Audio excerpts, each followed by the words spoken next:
Well, a big seller this holiday season is Michael Bolton's Christmas album, This Is the Time. Happy birthday, Jesus. Hope you like crap.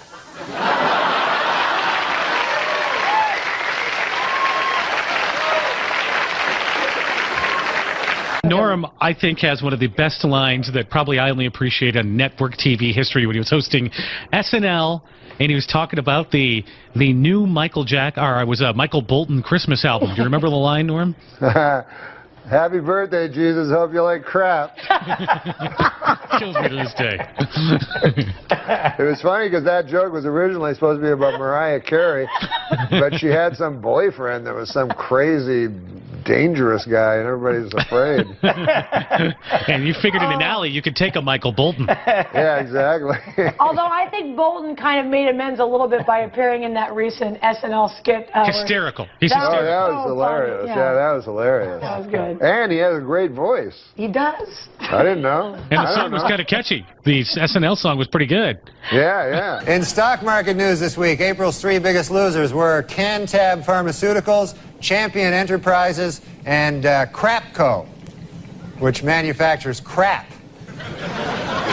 And also crap-related items. Most recently, Mariah Carey's Christmas album.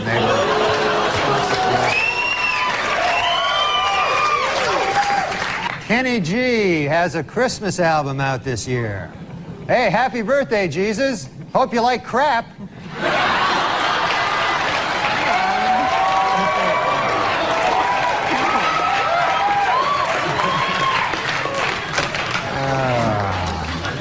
Well, I don't know. Playing in a music store in New York this week, Kenny G set a world record by holding a saxophone note for 45 minutes. While he did warn spectators that it would be quite boring, it should be noted that it is every bit as boring to hear Kenny G play different saxophone notes for 45 minutes.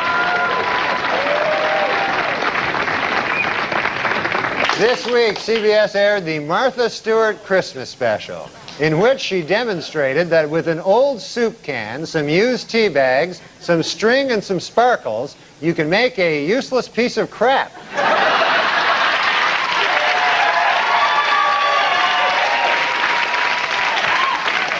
Martha Stewart is here, and she wanted me to tell you, don't let the busboys clear your table off tonight, because a little later Martha will come up here, and she's going to show us how to take those old discarded fish bones and make a beautiful birdhouse.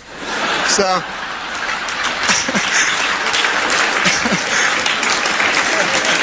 That's nice.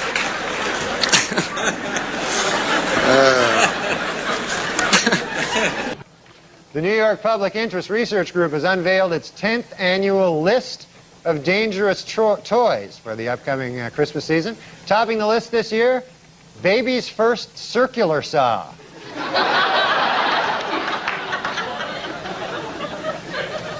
Well, the annual list of most dangerous holiday toys is out. Number 1 this year, Mattel's Eye Poker Outer.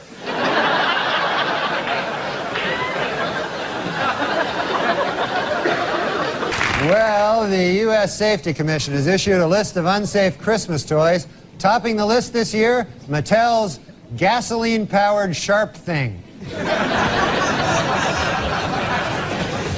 And finally, the #1 selling doll this Christmas is Tickle Me Elmo.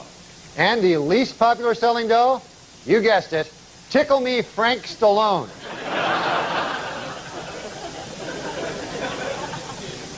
Jesus. Scientists have created a genetically superior Christmas tree that will be taller, stronger, and tougher than other trees. One downside, if you don't like your presents, it will kill you.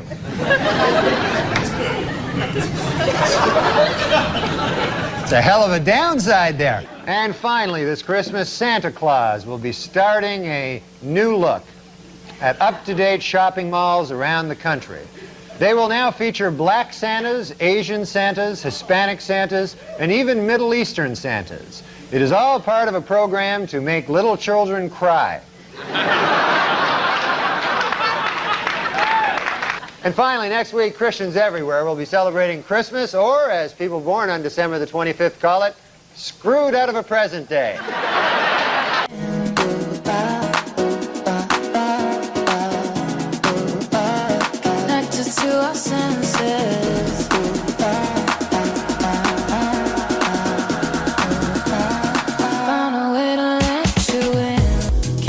going here? You're going to Cobb's in San Francisco. What do you like to do during the days in San Fran to unwind? Do you go? I just work on my ventriloquism. Oh, how's that going, Norm? It's going great, man. I thought Rusty and I would do a little holiday song for you. Oh, you're kidding me. Let me kick back here and put my feet up in front of the fire, you and Rusty. Which puppet is Rusty? Refresh me.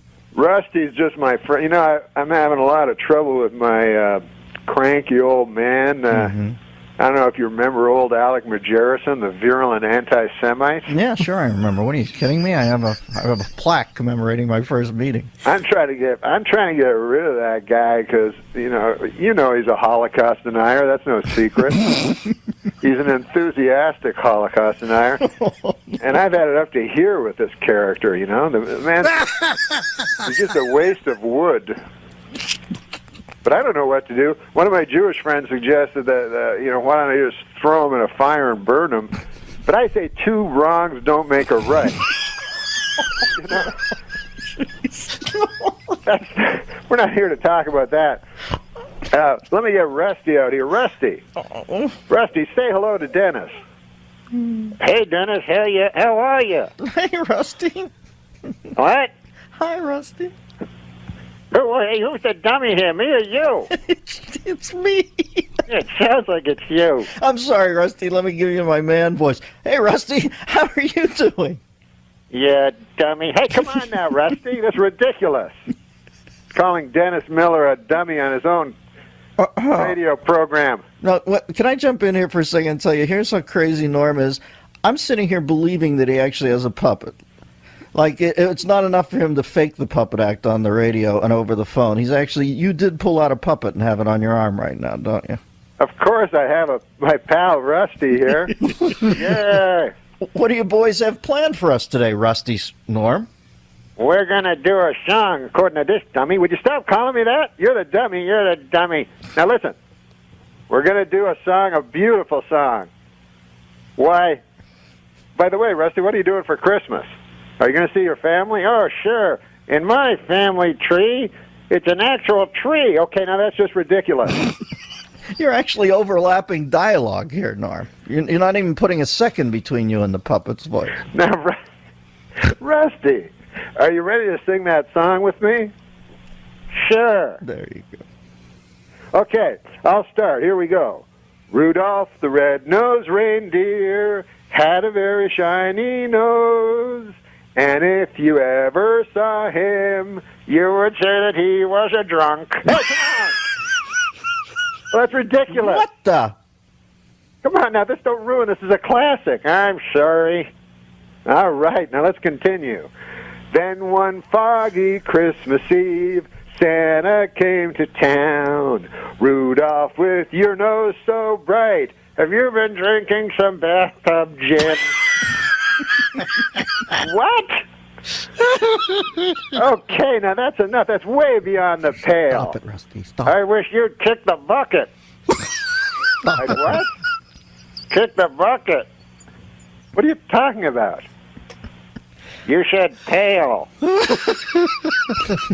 Bucket. It's a synonym. Okay, all right. Yeah, that's right. Okay, now that's ridiculous. You're the dummy. Okay. Stop. I'm sorry, Dennis. This is going nowhere. This is ridiculous. I apologize for Rusty. I can't go on with this. This is just an abuse to the whole idea. All right. Now, what separates Rusty's old man voice from the old Holocaust denier's voice? Give me that voice. You don't want to hear from him, do you? Well, I know Rusty's just whetted the palate for a little more puppetry. I swore I'd never use this guy. It's like the Stones doing "Sympathy for the Devil" after Altamont. There I we never go. thought Alec, I'd see you play that. Alec, how are you? Mm-hmm. I'm okay, I guess. Yeah, I suppose. What do you think of this Christmas? What do I think of it? I'm not going to celebrate no holiday where a bunch of bearded New Yorkers killed our savior. Hey, come on now.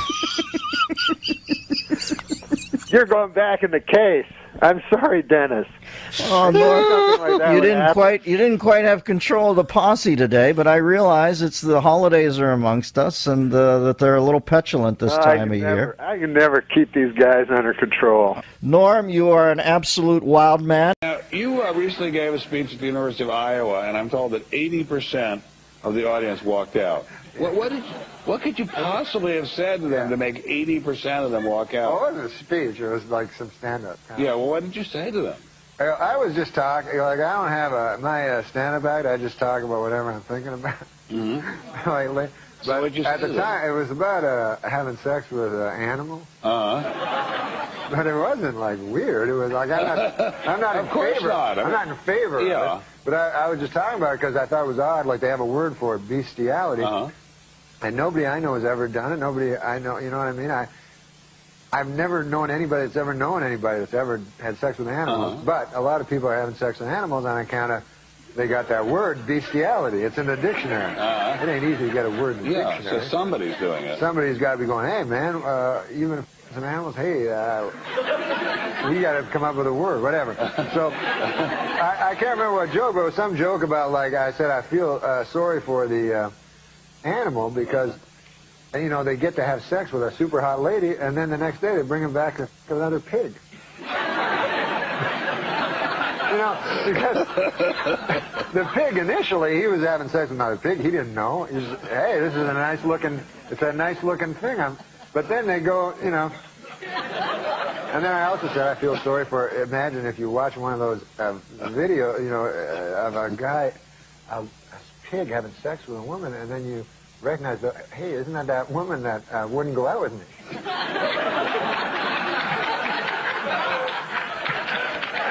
I feel bad. Anyway, this is harmless joke. Now, you have children, right, by your previous marriage? I have a boy. I have a little boy. How old is he?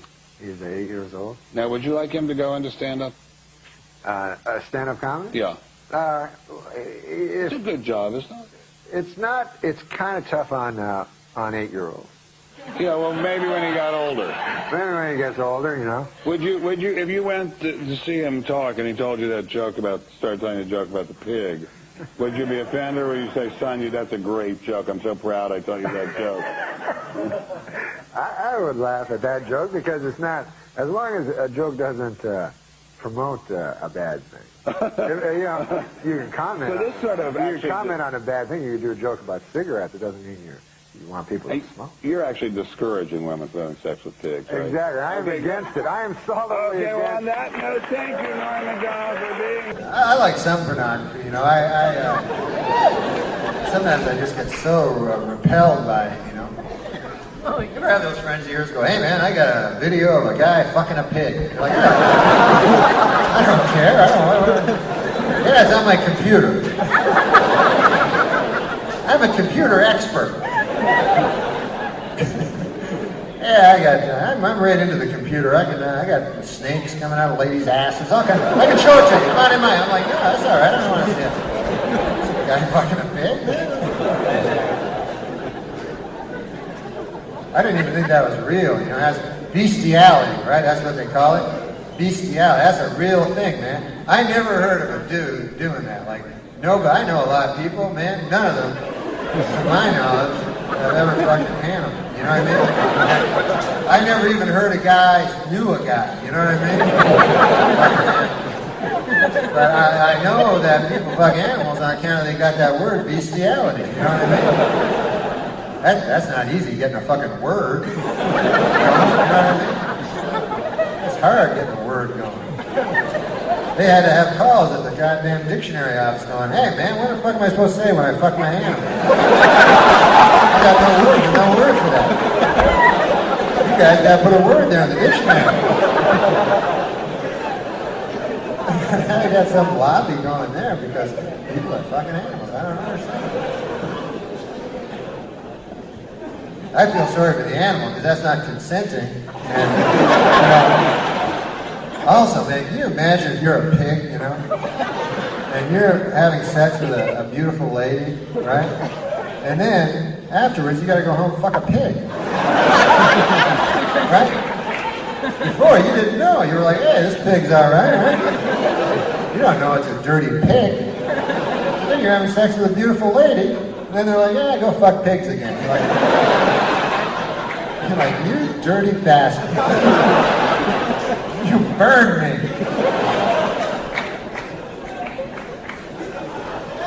What if you're watching, get this, man, what if you're watching one of those movies, right?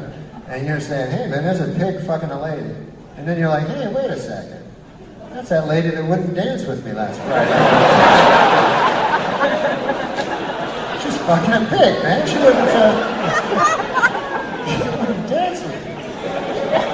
It's terrible. Just dirty for no reason. But that computer stuff, that is just all filth, you know? I don't see anything. Everybody says, oh man, everything's gonna be different. Everything, if you get a computer, then I get a computer, I go, well, what the fuck do I do with it? They go, hey, you can email people. It's amazing.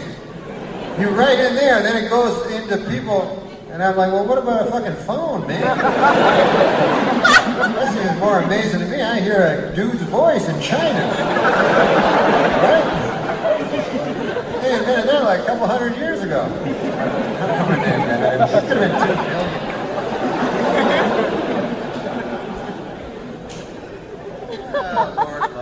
But you know, no matter what your sexual proclivity, is that a word, proclivity? I know it's a word, but I don't know what it means.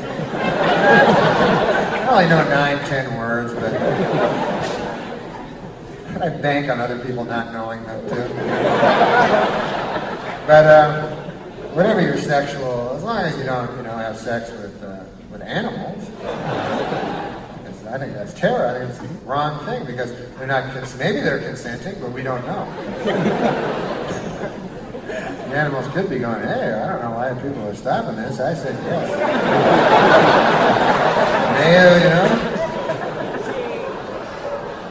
Mayo, No means no. I said fucking oink.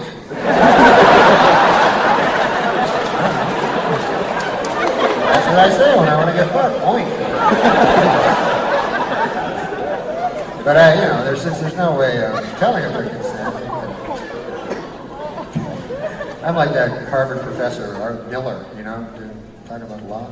But anyway, the point is this. The whole point is this. I don't know what that means. I just get one of those flashbacks.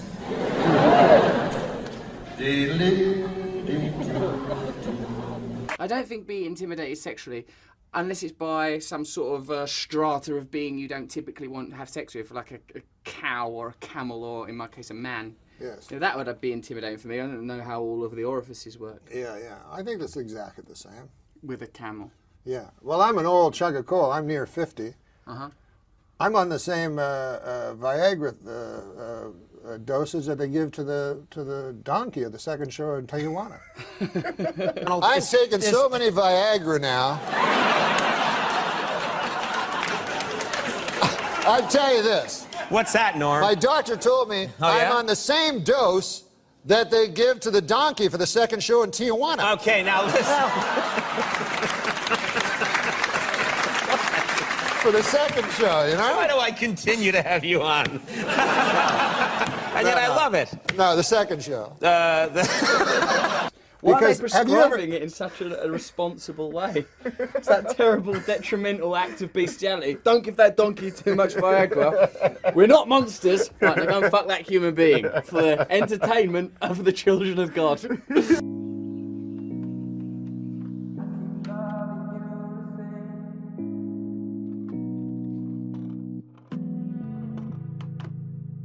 It's been a while, and I still like the way you look at me. What do you think is wronger?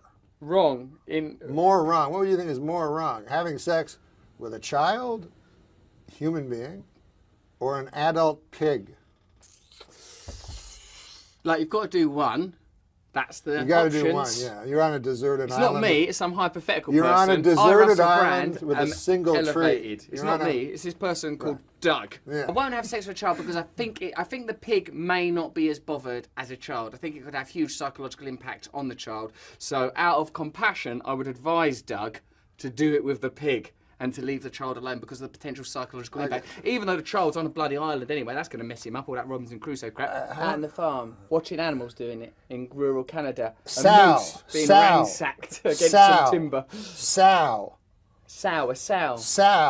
They, listen... We were pig farmers. They're not gracious creatures when it comes to conjugal matters. I've recently had an Worst interaction... oral sex you could imagine. Horrible gums, sort of yellowing molars. I would never engage in sex with anything porcine. Well, if you're not homophobic, why not whack off your friend that's a gay guy? Like, what's stopping you? Or blowing him? Or letting him fuck you in the ass?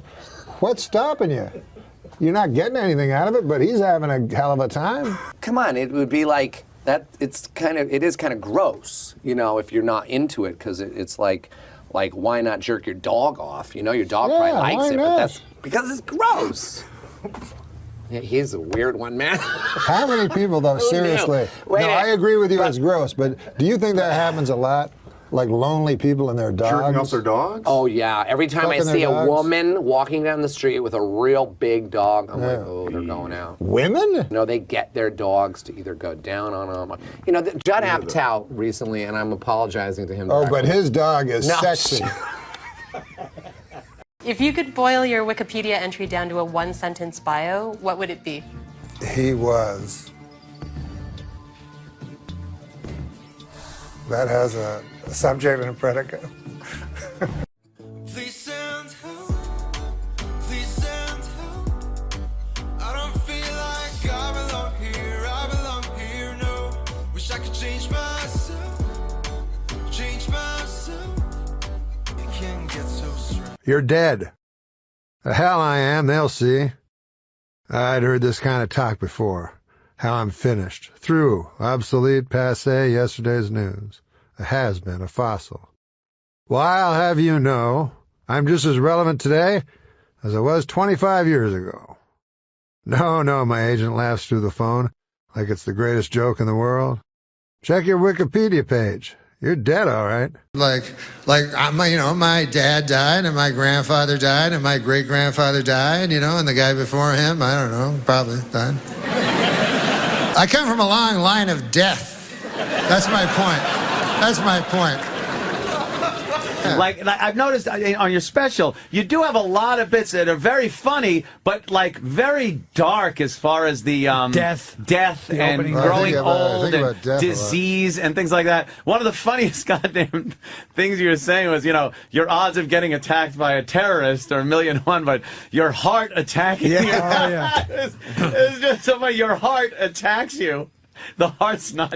What are the odds of your heart attacking you? Your That was heart great. attacking you. I thought that was offensive. It was very well, offensive. the people who've had heart attacks, Carl, it's a good point. Offensive. Funny to us. It's too soon. But you think about it, what's the odds that a terrorist will attack and kill you? Almost zero, But what are the odds that you will be attacked and killed by your own heart?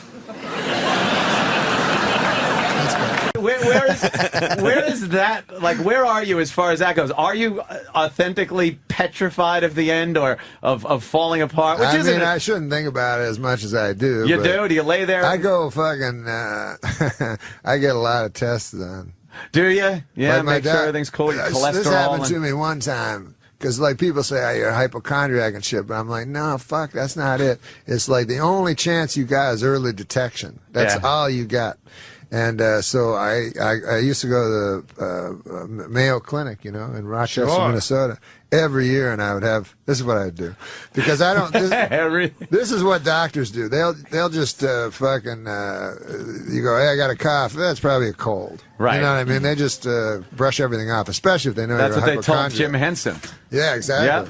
So what I would do is I'd go to this is what happened to me. I went to Rochester Mayo Clinic, and I would exaggerate all my symptoms. So I go to the stomach guy. He goes, "What do you got?" I go, "I fucking shitting blood. I'm coughing up blood." He goes, "Holy fuck!" So he'd give me a full thing. I wanted to make sure I got a full thing. So every fucking guy, blood was coming out of my nose and ears and my asshole and everything. So anyways. just so I get a full, clean bill of health. So I did, and then that's when I'm most happy. Is just when I'm walking out of that place. Now, how long does that last? Doesn't last long because obviously, something can obviously pop up. 2 days later the fucking thing can start. But then, a fucking 6 months later, I decided I never had insurance before, so I decided to get like life insurance. Couldn't get it, right? And so I fucking said, why the fuck can't I get, nobody will accept me for life insurance. Anyway, it turns out that the life insurance people are privy to all the doctor's notes. Oh, so you were they saying... got the doctor's notes. Even though I had a clean bill of health, they go, this guy's shitting blood, fucking blood everywhere, you know. I can insure this motherfucker. Yeah. So they said he must have some unknown disease. Oh, shit. Oh, shit. So it took me a long time, and then finally I had to get that fucking Ed McMahon life insurance. Those guys are like, hey, man, will nobody fucking give you life insurance on account of you're fucking old and sick and going to die? Here, we'll give it to you, $1 a month. If you're 65 or older, you can get term life insurance. Yeah. And then it says doesn't kick in for 3 years, premiums, you know. And plus, imagine if you're the fucking guy that's asked to do that commercial. And it's like, and no medical tests. We won't ask any medical questions. Imagine you're an actor, like you're fucking like Robert Wagner, and you know that's you know, like, hey man, do you think about death every fucking day, like me? Did you never fucking think of taking care of your family at any point? Until right now when you're on your deathbed? Until now? Holy shit, man. Yeah, I did notice during the special there were a lot of those things, but you make them fun. It's very rare that you could use the word cancer in a bit and actually make it funny. I'm not a doctor, but I'm pretty sure if the cancer dies, I mean, if you die, the cancer also dies at exactly the same time. So that, to me, is not a loss, that's a draw. That's a, you know what I mean? It was just, yeah. No, I'm not like, that's not what I talk about in stand-up. That was just a certain period of time. No, that's what I was mean. You know, it's thinking about shit like that. Do you? I noticed because I'm very bad with me being alone with my own thoughts at night. A lot of times, if I'm just in a quiet room without the TV on, like I'll just think too much to go to sleep. Yes. And it could be anything. It could be like, oh, there's a kind of a program I want to maybe work on tomorrow on the computer. Or it could be, hey, I wonder when I'll die. You know, and that. So I like having the TV on just for that. Are you good with your own thoughts, just laying there in the quiet? I'm no good. No? I try to, because you know, you try something to get off the whatever the fuck you'd use to quiet your mind. You know, whether it's booze or whatever the fuck pills, whatever it is. But I try meditation, try that, you know. To me, it worked the opposite. Like I'm sitting in a room of people, they go, just close your eyes. They go, thoughts will happen. No fucking kidding. Racing, hellish thoughts, you know? And then the guy's like, just let them go. I'm like, ah. And then you open your eyes, you look at some other fuckers right beside you. And I tried it 3 times. I could never get to any place of quiet. No, I need a lot of distractions, and I could still operate and work. Like I could make myself, you know, go to sleep, or if I'm working on a computer or something, I'm good with the TV on or something like that. But I need this constant little distraction, because if you're just left alone to your own devices, your thoughts will turn horrid. I stumped a fucking psychiatrist once. I said to the guy, because I was fucking gambling all the time, shit, right? I had a gambling addiction. I'm over it now, but shit. But he said... I bet you're not. That's a good one. He almost lost everything. Oh, shit. You haven't met Chip. Yes, Chip Chipperson is very funny. But he said, the psychiatrist, he said, you're using gambling, you're fixating on gambling in order to escape your real thoughts, you know? And I said to him, isn't that why you do everything in life? And literally, I stumped him. He had no answer. He was like, ah. And then he recovered and tried to make it. But isn't that why you do everything? Yes. So you're not sitting at home just thinking about what was what's your, really going to happen to us? where it all ends? Norm, are you in therapy at all? No. Really? Psychotherapy? Yeah. Have you ever sat with a therapist and? No, I don't believe in psychotherapy. You don't? No. Really? Why is that? Because I've read psychotherapists, Yeah. and I don't agree with their... Do you do your own psychoanalysis? Do you I have spend my a lot own of time, beliefs. Right. But do you spend a lot of time in, like, sort of self-reflection and... Yes, Do you? I ruminate. Do you? Yeah, I have a theory that that people are in deep denial of death. Right. And I'm not. You know you don't want to. No, I think most people don't think they're going to die. Well, you know, it's funny that you say that, because just even in the last week, I'm like, nobody really thinks they're going to die. Yeah. Like, you just can't get your head around it because you're so busy living. Right. You're like, It's almost that's not gonna happen impossible to me. comprehend. Right. And everything you see is living. Even if someone else dies, it's always a shock because they've always been alive. Yeah. So it's very hard. It is a hard thing to wrap your mind around. I'll be doing a lot of this at Cobb's Comedy Club. You say I don't listen. I tell you I try. And we both got our own problems. But I still try to make you tired. Haunts me. Because the thought of not existing. You know, it's like, you know what the new thing they call it is? Dirt nap. Good God, Larry. That's what they call it, a dirt nap. You would not say that on Hulu. No, I wouldn't say that, but I'd say it here. When I die, I want my body donated to science. But more specifically, a scientist who is working on bringing dead guys back to life. Oh, that's just... Is that funny at all? That's just a statement. Can I calm your fears about death? Yeah, please. Be serious. Are you being serious? I'm being completely serious. Because I used to be, as he knows, obsessed with it. And I would ruminate it all night on it. And then I came to a realization that you and death will never intersect. As long as you're here, death is not. As long as death is there, you are not. Yeah, but since you know it's coming. Don't you want to live forever? You bet. Don't you want to cross that river? Yeah, I want to. Don't you want to kiss tomorrow now? You believe you go somewhere? Sure. Where do you go? Well, first they put you in a big black car. And by golly, everybody's dressed in their best Sunday go-to-meeting clothes. It's good to be alive, you know what I mean, isn't it? That's what I say. That's what I like. Are those your jokes that you wrote today? Yep. Okay. Been cracking them out. Okay. I am going to prove something right now. Read the jokes to me. I'm on a seafood diet. I see food, and if it's a fish, I eat it. Meta. Yeah. I hate meta. Some people keep trying to get me to do meta comedy, so there you go. I heard a joke. Yeah, there you go, Norm. You got it. That was a take by the night monkey. All right, hold on a second. Go ahead, Norm. No, I'm terrible at telling jokes, but a guy, he gets a genie or something that gives you wishes in a lamp, right? Yes. Right? Yeah. Okay. And so he's like, oh, no, that's not it. He goes to his whole head is a giant pumpkin. That's how the joke starts. Mm-hmm. It's like a giant pumpkin, and then his friend goes, what happened? He's like, I found this genie in a lamp, and he gave me 3 wishes. And he's like, what happened? He goes, well, the first wish I wished for like $100 million, and I got it. And then for my second wish, I wished for like a beautiful lady, and I got her. And the guy's like, yeah, but what happened? He's like, the third wish, that's where I really blew it. And the guy goes, what happened? He goes, I wish for a giant pumpkin head. You guys got it. Really, put a CD out together. You know what I really hate? You know what I really hate? If you go anywhere with him, like for a couple of days, he does that on purpose. He'll tell jokes with no ending on purpose. I don't think you need one. Sometimes you can tell a joke like that. And then that happens.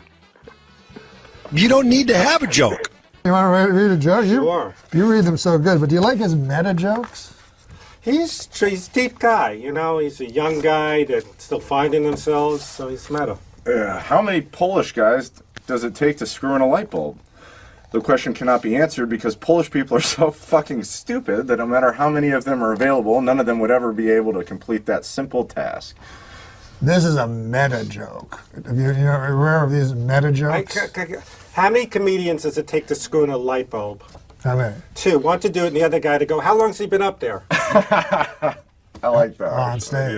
Yeah, because I was like, These are like, how long? This is the post-punk comedy. Now, this might be too... He's not one of those sabotaging guys that's afraid of success. No. No, this is a new type of comedy that may be a little advanced for the likes of you and me. To tell you the truth. Try to take I think that's what it is. He had to do what's called anti-comedy. Anti-comedy or meta-comedy. Yeah. Anti meaning the opposite. Before we begin, I have a quick public service announcement. Would anybody, please fuck Martha Stewart? Oh, I get that one. What? I don't understand that. What? That's weird, right? Too soon. It's meta. Meta. Do you like the meta comedy? Meta world peace comedy. Yeah. Only comedy I like. Your mom is so fat she developed type 2 diabetes and congestive heart failure. Snap! I don't get that. That so fat she did something. Well, it's kind of an anti-joke. It's a literal, yeah. Oh, okay. You know these new meta jokes? Yeah, I don't know that. Well, she's so fat, you expect a joke, but then she's just so fat. I get it. If thinking that women are not funny, emotionally irrational, and less intelligent than men makes me sexist, then yes, I am sexist. Another meta joke. Is it? Sort of. Boy, was it hot outside today. I went out to buy a California Pizza Kitchen signature pepperoni frozen flatbread, and by the time I got home, it was perfectly cooked and entirely eaten. 100% true. Oh, you ate it. See, I love the laughs. I love the laughs. It's just kind of weird, right? Some of them are odd. I'm not going to lie to you. This is a joke. Well, some of them. But this is a joke. I think technically. Like an observational joke?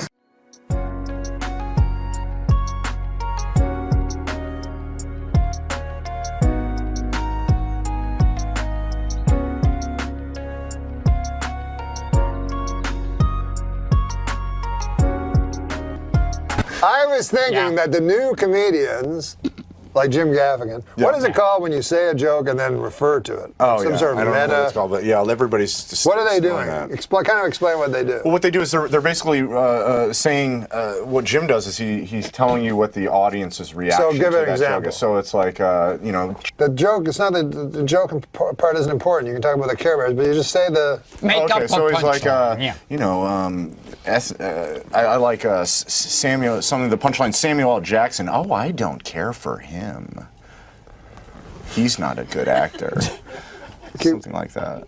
Sometimes beauty's distracting too. Like Halle Berry, she is so beautiful. But whenever she's in a movie, I find it hard to follow the plot. Like when she was in Monsters Ball playing that poverty-stricken woman, the entire time I was watching the movie, I was like, well, why doesn't she just become a model?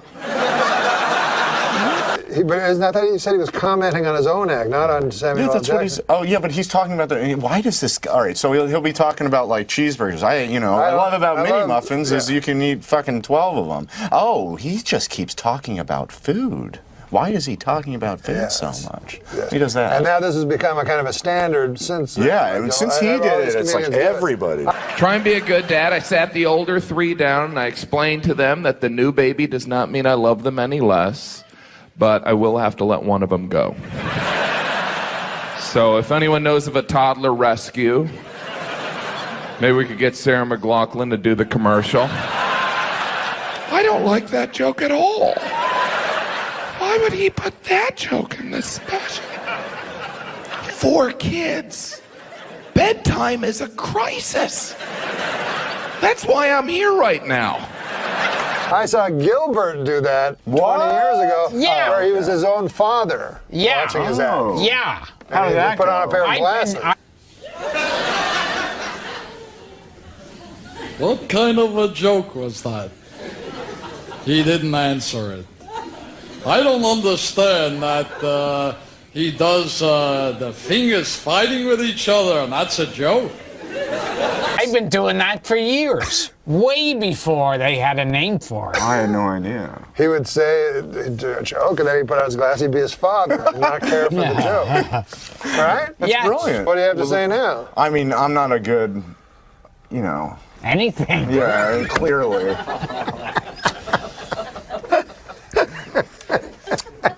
I mean,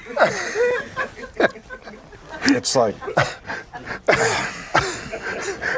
Gilbert is not looking at your slow burn that you've been trying to perfect. It's not, I mean...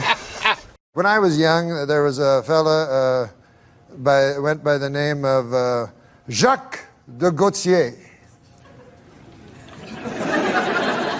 And he was from Témiscamingue, Quebec.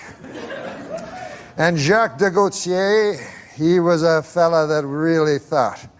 And he was smart, you know. He was our hope, I guess.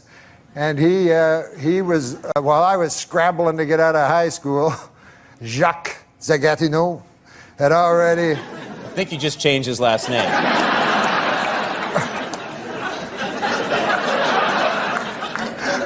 Well, you know, a man grows.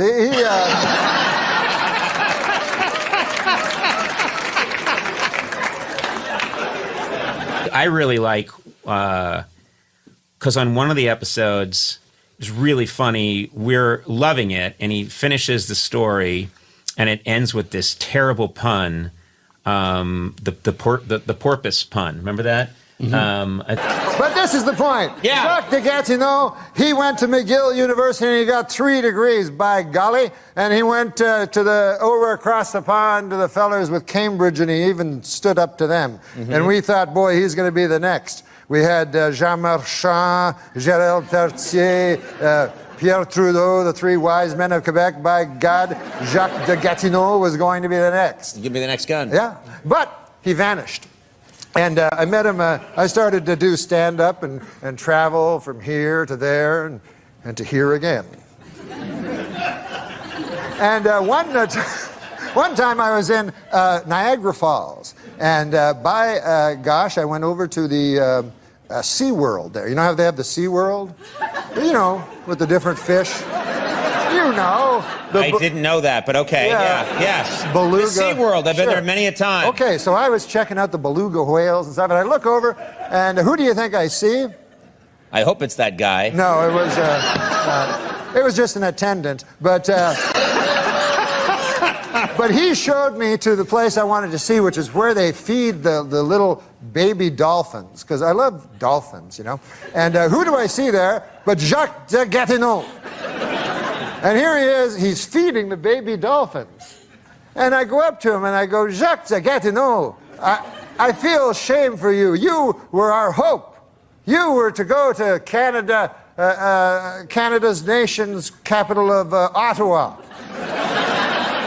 And you were to be a great man, Jacques de Gatineau. And we were all, you know, we pinned all of Témiscamingue, Quebec, pinned our hopes on you. Now, that's a hell of a burden for a man to have a town's hope pinned on them, isn't it, Conan? It is a big burden. So he was feeding these baby dolphins, you know, and I said, I'm ashamed of you, Jacques de Gatineau. You could have done so many great things. And he said, well, I think I'm serving a youthful porpoise. Now, I believe that...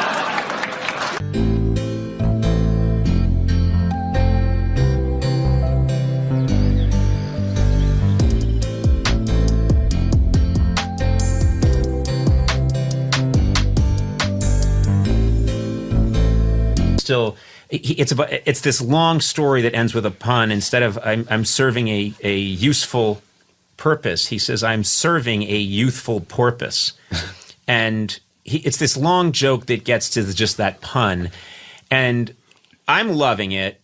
We're both loving it, but also we can't believe this is where the story has gone. Yeah. is to this pun. So he springs the trap, and the crowd starts to applaud, and I start to tell the crowd, no. You can't applaud. What he's just done right now is criminal. He's taking time from all of us. He is criminal. He can't be allowed to get away with this. No!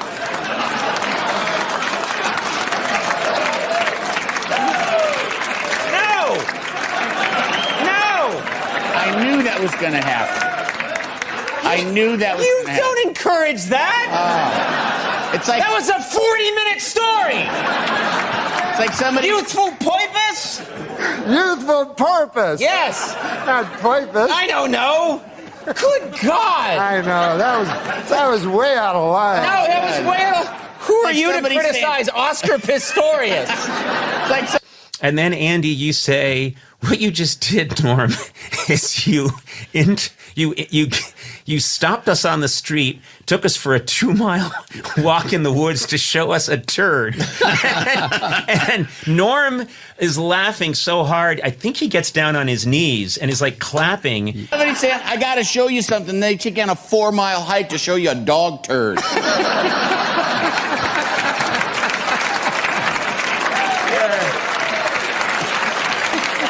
Look at it.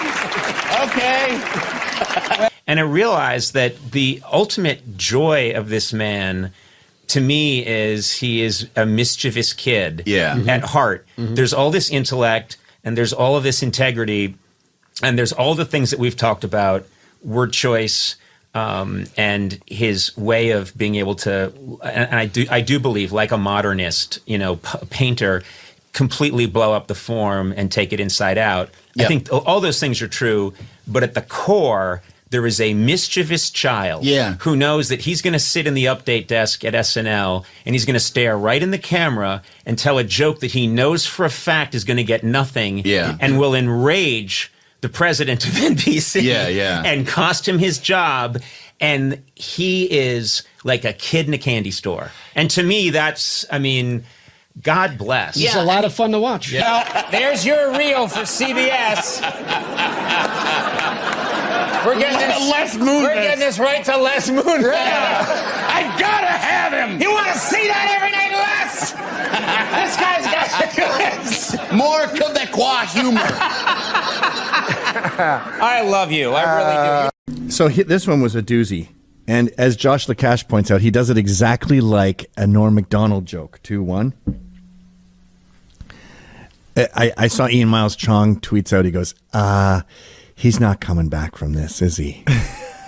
The thing about the red hat that drove me to a point of exhaustion, which was misdiagnosed by I'm not going to say what race, what people, doctor, and what hospital, and what media went to. We know I can't say that.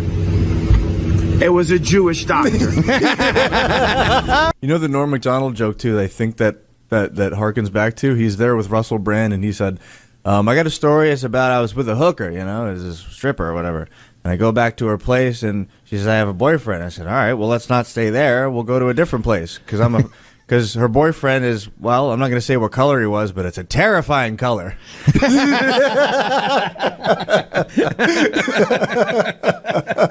And she says, let's go have sex. Lovely. Best possible outcome. Yeah. So I say, fine and dandy. Now, I'm living with a girl, though. So I say, well, I can't do that. There. So what about you? Oh, she's living with a guy. Oh. And it doesn't matter what color he is, but... No, it doesn't. No. But it was a frightening color. Really? He was an Indian. Well, they're very peaceful folk. Prejudicially. Yeah, if they're not holding a tomahawk. So...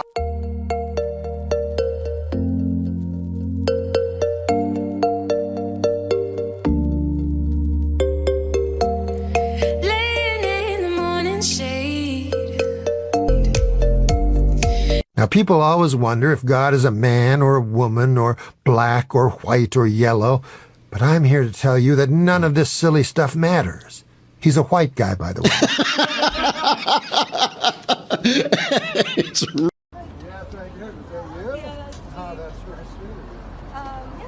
then if you want to give that to me. Oh, sorry, you want to do it?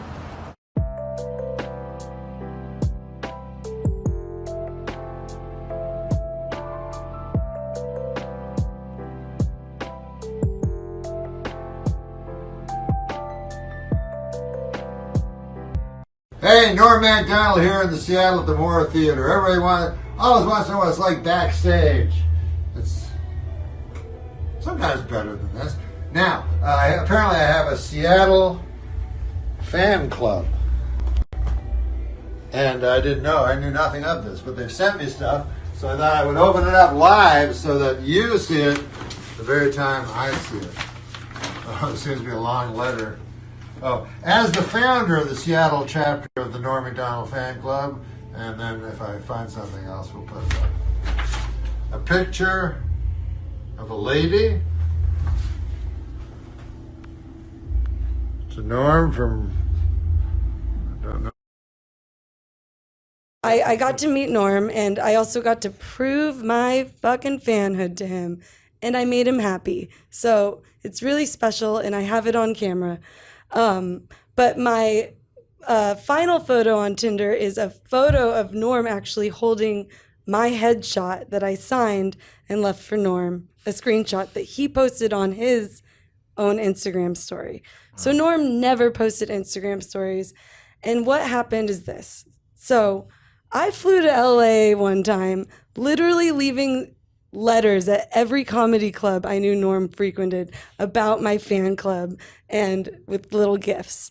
He never got them because when he made it to the Moore Theater, which I pulled every string I have in Seattle to get this damn gift for him in there, I designed a shirt for him and a shirt for his mom, a picture of them together with their favorite foods, a fudgesicle and a banana. It's really cute.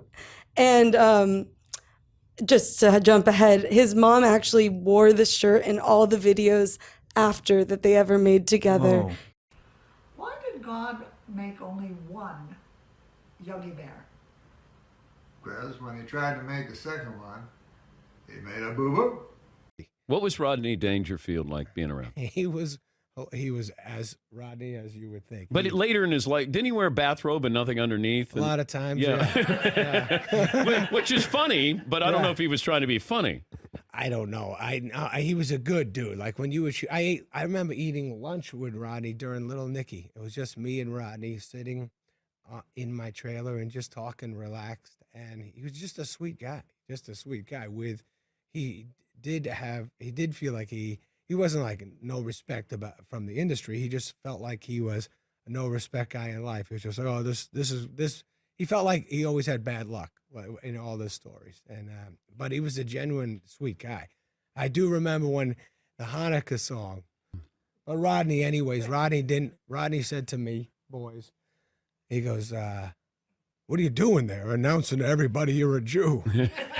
I go, I don't know what you don't like. He goes, I wouldn't tell that. No, I don't. Just let it. If they know, they know. But don't. It was so funny. When Rodney was dying, you did talk to him in the hospital. Yeah. And you were, you see, this is the balls on you. Guy's dying. He means something to you. What was it you said to Rodney about you were going to go now tell the world his secret? Don't worry, I'll let everybody know that you were gay. It's that kind of thing isn't found out anymore. And he was kind of staring off into space, and there was no action on the machines or anything like that. And at that point, his eyes kind of shifted, and his mouth started shaking like he wanted to say something to me. And he was like, he enjoyed. I could see there was a look of like joy and recognition and stuff. And all the machines lit up, and this crash team ran into the room and said, what the hell is going on and stuff.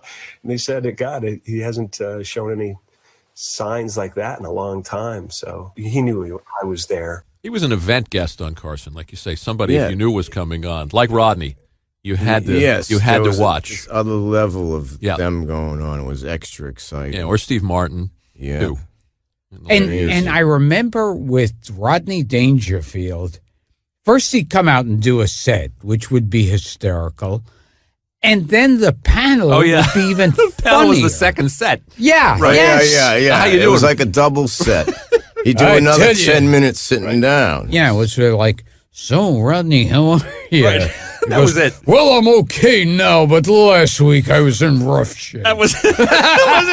And he'd do 20 minutes. Yeah. And my doctor, Dr. Vinnigan Butts.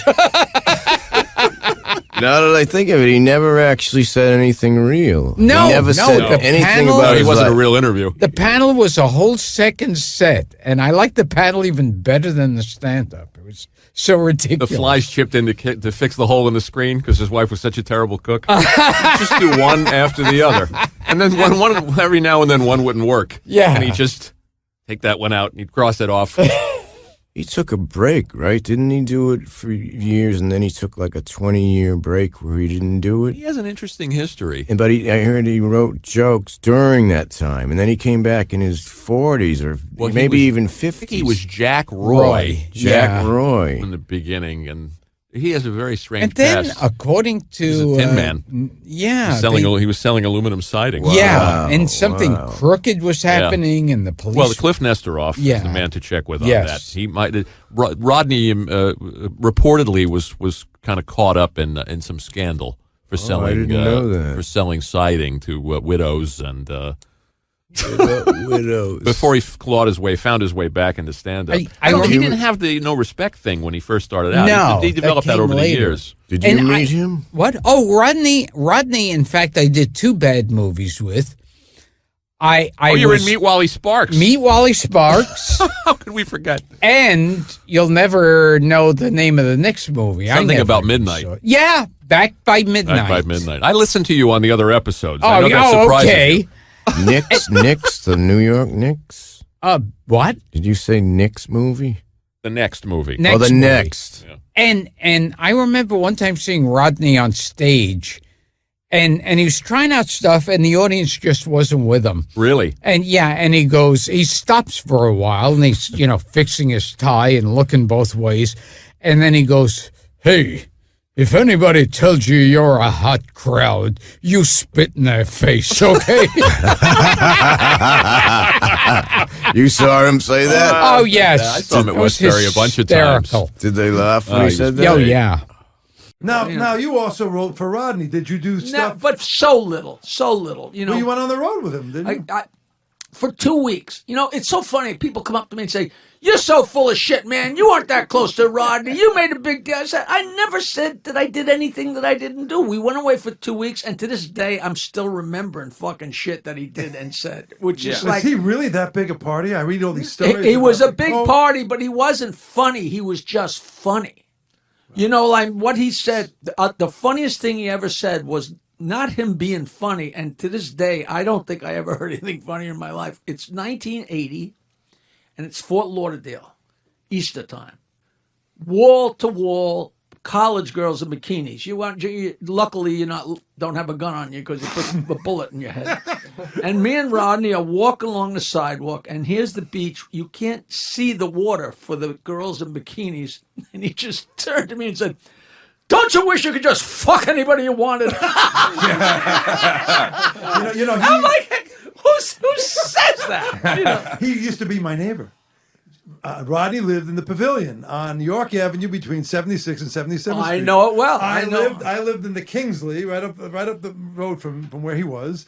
And one morning I'm out there, going out to get my morning coffee, and there's Rodney in a bathrobe. In his blue bathrobe with his nutsack hanging. Walking little Fifi. He goes, "Hey, Fifi. Yeah, gotta pull my arm out of my socket. Slow down, Fifi." And he's in his boxer shorts and his blue. Oh, God. I love There's the not story. a comic on the East Coast that hadn't seen him in that ratty fucking bathrobe. I love the story. If you watch the Caddyshack documentary, his first scene in a movie ever was when he's on the golf course and he goes, "Oh, my arm," So now it's his first scene, and he's all apparently he used to wear a vial of cocaine around his neck. So he sat there doing bumps all day. So he's already tweaked. So he's like, "Oh, my arm," and then he cut. That's it. I quit. I'm done. I don't want to do movies. I'm just doing stand-up. I'm leaving. Find someone else. And everybody's like, "Rodney, why? What's the matter? You were great." He goes, "What are you talking about?" Nobody laughed. And they were like, "You can't. It's a movie. Everybody's got to be quiet." The whole crew is sitting there going, they're holding their mouth. He goes, "Huh?" He was so used to everybody. It's a tough concept. Wow. When he said a joke, people instantly responded. But on a movie set, you got to be quiet. That was his first movie, right? Yeah, that was the first scene. He was done. I'm done with this movie shit. When I was with him in Las Vegas, he left Las Vegas and went to L.A. to actually do the reaction shots for Caddyshack. And he came back, and after the movie came out, Tommy says, "Yeah, you look at that movie. It looks like we were on coke for every take. You know why? Only you. We were on coke for every take." And there's like a long shot of him. He's standing up on the thing. He's him waving the fucking golf club. Yeah, but it looks good on you.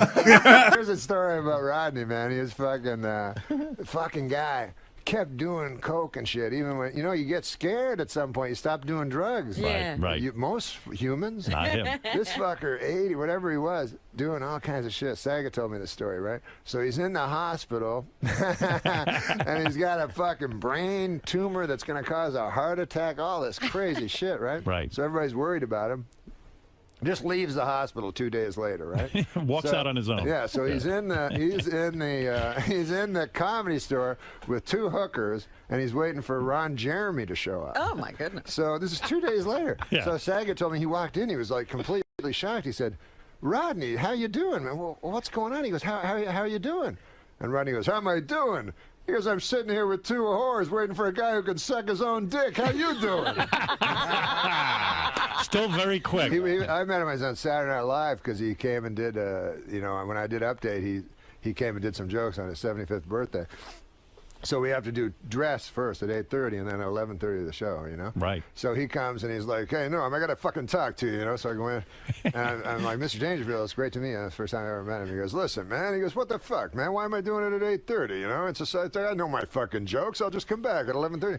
I go, "I don't know how it works, Rodney. You got to do it." He goes, "God damn." He goes, "Let me tell you something, kid." This was his advice to me. Kid. He goes, "Let me tell you something, kid." He goes, "This fucking TV shit, He goes, "This waiting around all the fucking time. It's a bunch of all shit. It's shit." He goes, "It's the same with fucking movies, You're in the movie, and then you're in the fucking trailer all the time. That's all you're doing is fucking jerking off in the trailer, He goes, "It's all shit, kid." He goes, "Remember this and remember it forever. Stand up, man. That's all there is. Stand up." And he meant it. Then there's a fucking 5-minute pause. He's looking me right in the eyes. He goes, "Stand up, shit." He forgot. It's all shit. Okay, well. A negative guy. Yeah, it's just great, though. What a funny man. Just naturally funny man. Is it true that was Richard Pryor a huge hero of yours? Oh, yeah. Was his last television? I met Rodney, man, when I made the worst mistake ever, which I was in the fucking hotel, and I loved Rodney and shit. I didn't know him. And I was coming down in the casino. I was coming down the fucking elevator, and Rodney was in the elevator. I'm like, "Oh my God, it's Rodney. I gotta say something to him." So anyways, I'd worked on some stupid fucking thing with this director who said he worked with Rodney. Yeah. So I used that as a thing, right? So I go, "Hey, Rodney," I go, "we have a common friend." He goes, "Who's that?" I go, "Paul Johnson." He goes, "That cocksucker." He goes, "That fucker's no friend." And there's a full elevator. "That fucker's no friend of mine. You tell him he can suck my dick." I'm like, "Oh, I'm not his friend. I'm not his friend."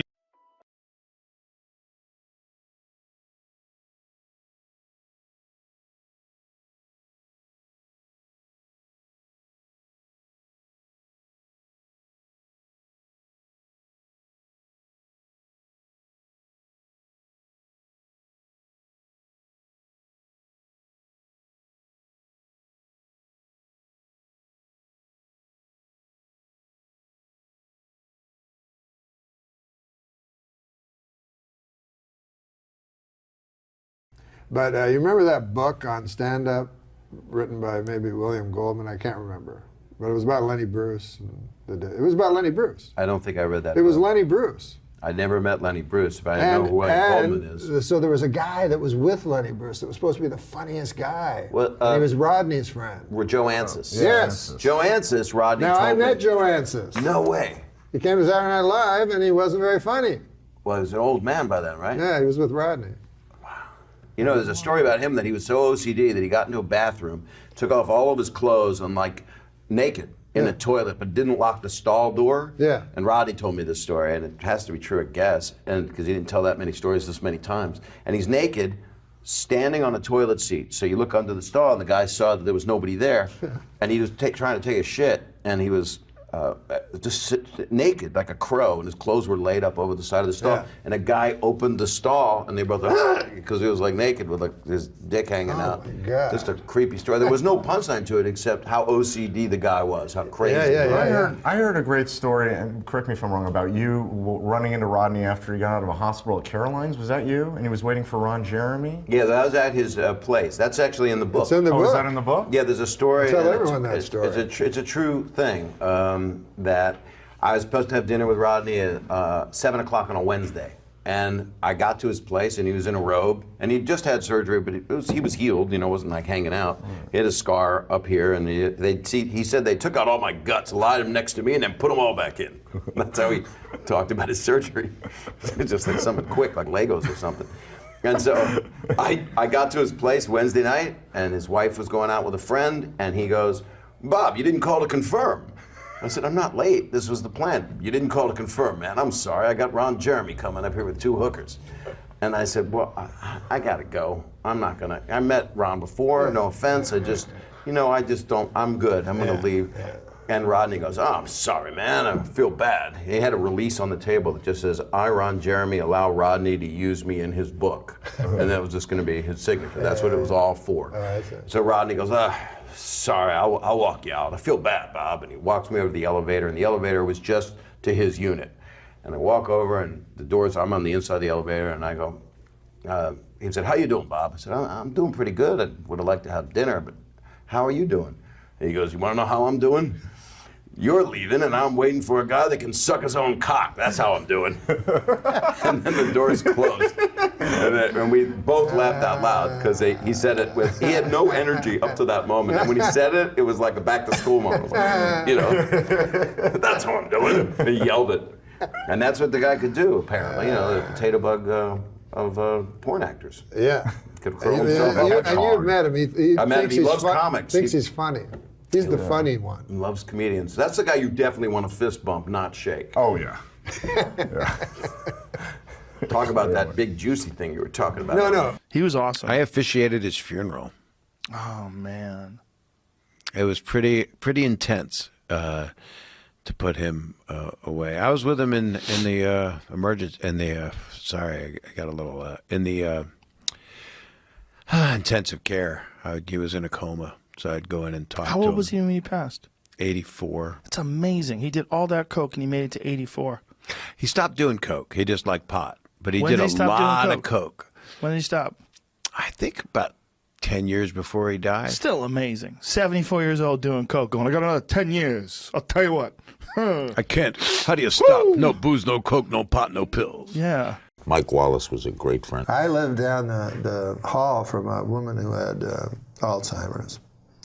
And her son just stopped visiting her. And she took the notion that I was her son. This was when I was a young man. She took this notion that I was her son. And she had a bleak apartment. It was empty, usually. And so what I started doing, I would get pictures from the store, They came in the picture would come in the frame. And I would put the picture down. And then that would spark something. That woman go, "That must be my son." You see what I mean? And I would just put things all over. And I put a ring one time on her finger. Now, was this supposed to help her, or you were just playing with her? You were just screwing with her? Okay. Both. It was to help her and to entertain myself. And in a way, when you think about it, isn't that what we all do in life? That's a lovely upbeat message to end on. If you need kicks, find a person with Alzheimer's and fuck with them for her amusement and yours. It's a lovely message to go out on. Yeah, we can't go out on that. I think so. Why? Mike was a grand guy. I said he had dementia at the end. That's funny to you, huh? McDonald, I want to tell you. No, it's a very odd thing to say. If you're looking to broaden your horizons, I don't think it's wise to laugh at someone who had dementia. I'm not laughing at that. I'm laughing that you said. He was you the best. Just said I loved him. Mike Wallace was a great guy. He had dementia at the end. It was sad that he had. You didn't Why say is it that was sad. funny? You said it as if that's what made him a great guy, was his raging dementia. You're not hearing things well. No. So how did hearing things so well. how did you? I made a face like it was sad, not that he was great because of dementia.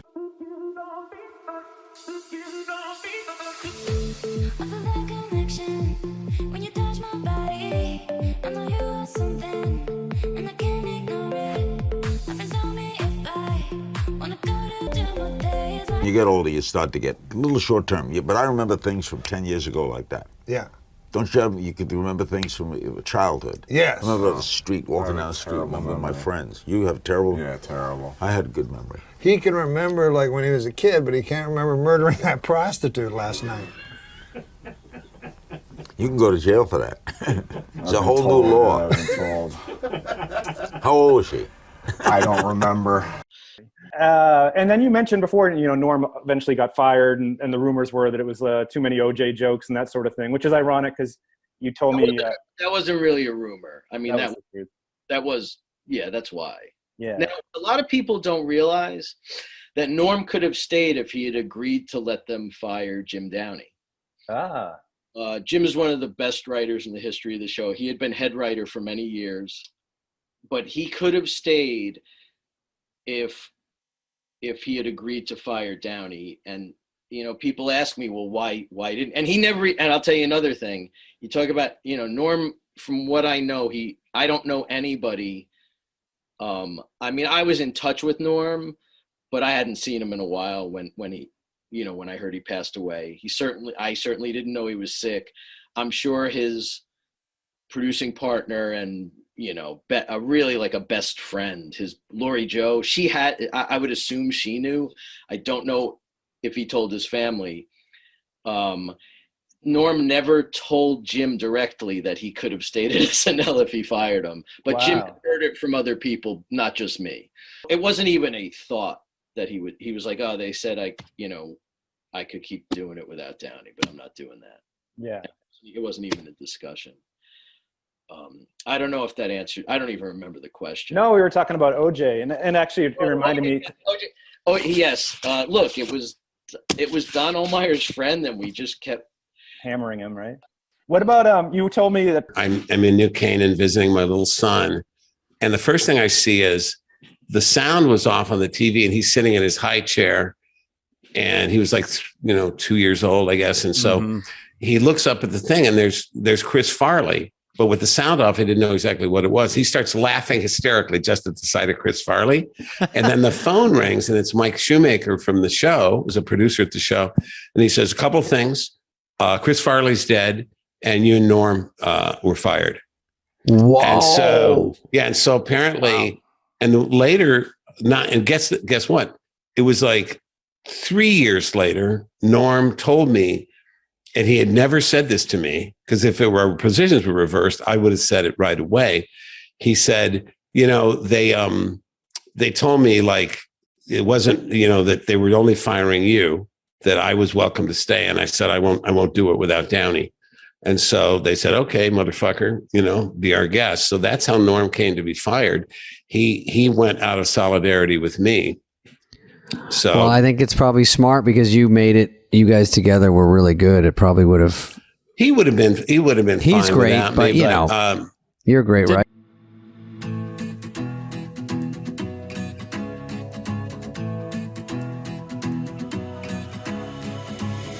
I've been searching for what's missing, but the answer.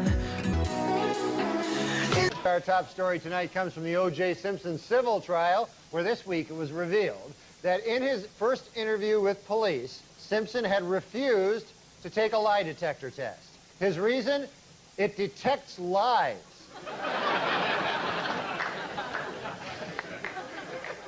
This week at the O.J. Barbara Walters is planning to announce her retirement. What's next for Babs? Death.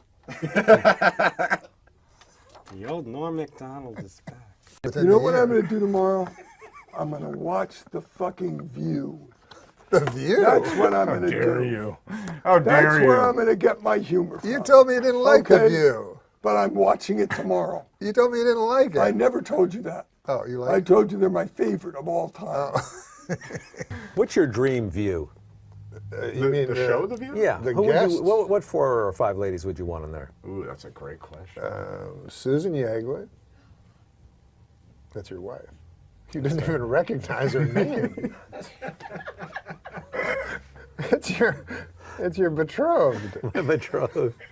No, I recognize the name. No, I would like to see. Who do I like on that show? That's good coffee. I'm a fan of The View because Sherry Shepherd is a good friend of mine. Sure. And I've been on The View a lot, which is weird. Yeah. Because I'm on The View. Daphne Aguilera was on The View. Oh, really? Did Daphne Aguilera, he didn't rub your cock on my... Okay, come on. This is what we're trying to get away from. Sorry.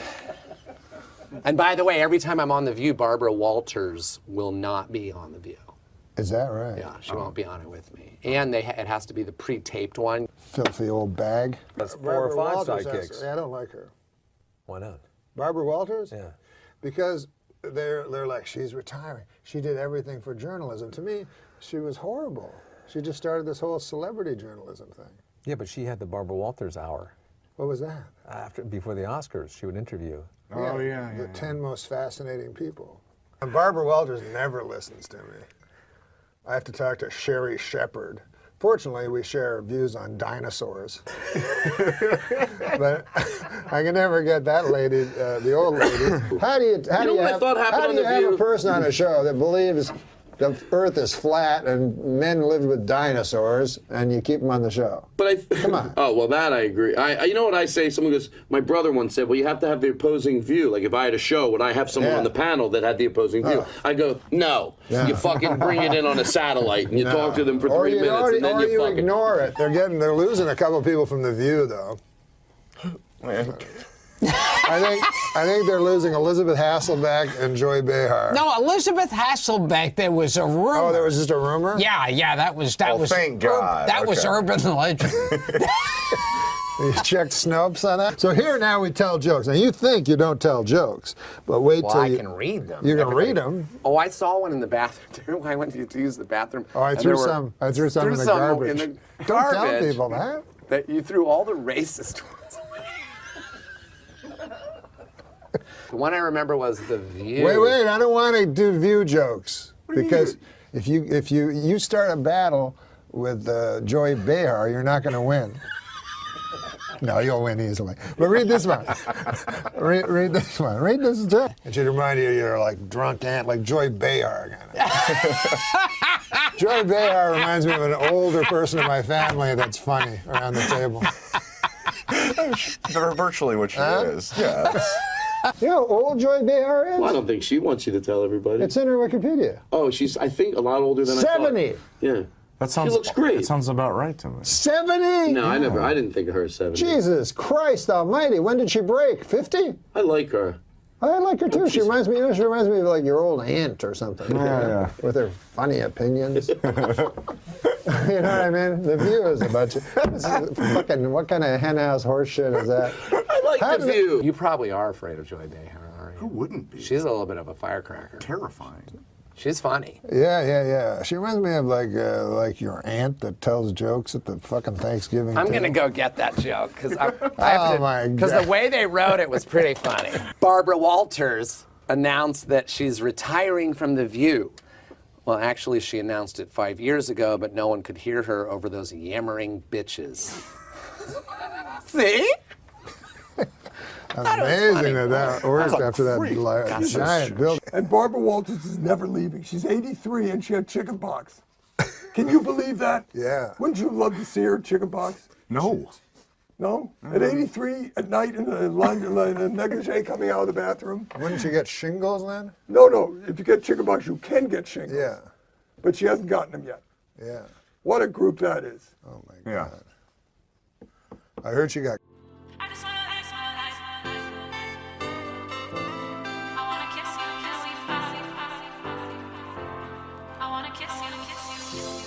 Told me that we should go our separate ways, but now it's my life without. Hey, Barbara Walters is retiring.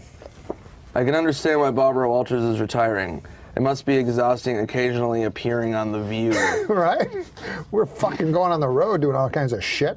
Yeah, doing her shit acts. Not you. Your act's good. It's pretty shitty. But she gets to sit there and just fucking talk. Yeah, just yap. The fuck.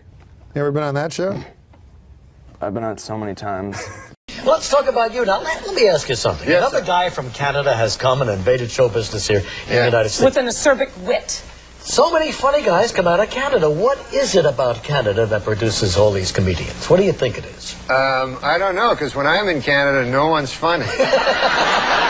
You think it's the long, dark, cold winters? You just had to find something to laugh we about? don't have dark winters. We don't live in the Arctic Circle. But they're long, aren't they? They're long and cold, and they're cold. And really cold. Yeah, they're cold. So when you're a kid up in I don't want to put too fine a point on it, but they're cold. You said this is the coldest you've ever been. You're Canadian, so are you okay with this? I've been colder than this. I've been colder than a vampire's. Go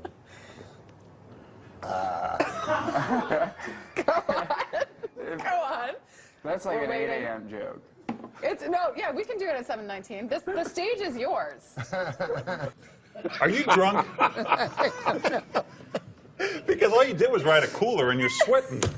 I am. Well, it's hot it's hotter than a $2 Well, he's pistol got like in here. 12 layers on, Yeah, I think. I thought it was going to be really cold. Well, you're from Canada. This should be springtime for you. No, I know I'm from Canada, but I'm still a human being. Like it's not like we evolved differently. I'm from the frozen north. Yeah. Yeah, it gets colder than a. It gets colder than a. Here it comes. Get your finger on the panic button. No, it gets colder than a vampire's demeanor. Okay, that's better. Wow. Surprisingly cerebral. Well, let me ask you something. Now, I knew you when you started here in L.A., but you're from Canada. Yeah. You started in Canada. I did some gigs in Canada, and it's a little different, isn't it? It's kind of rough there because they got like a lot of people that like hate me. Oh, well, that could be a disadvantage. That's rough going in. But it was all like, you go to these crazy places like Medicine Hat or Red Deer. Yeah. Or I played one place, Head Smashed In, Buffalo Jump. It was a crazy place. Yeah. And you know how I got his name? It was a guy, in the old days, the buffalo used to run and open in the plains. It was beautiful, way back in the 70s. And they would run. And so the way they'd catch him is, Jay, they'd dig a hole with a shovel. Right. Dig a hole. Yeah, I got you. Yeah. And then they dig the hole with the shovel, and then the buffalo, they're dumb animals. They just run, and run, and then fall into the hole, right? So one time this Indian dude, a brave, he was digging the hole, and he didn't hear all the buffaloes were already running. And then all the buffaloes fell on his head and smashed it in. So then they called the town Head Smashed In Buffalo Jump. It's a very unwieldy name. Really unwieldy name. Yeah. And you played gigs there? I mean, what were the audiences like? They were horrible. Man, they hated my guts. Yeah. One time I kissed Relic. The Beachcombers? Yeah. Were you on a ferry or?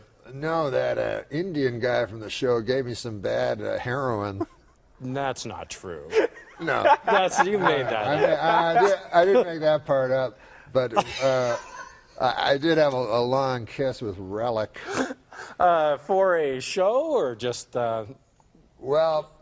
Yeah, no, I was supposed to be on the Beachcombers. Right, that would have been awesome with Jackson Davies too. Yeah. And turns out I was never going to be on the Beachcombers, and I was just going to be in Relic's hotel room.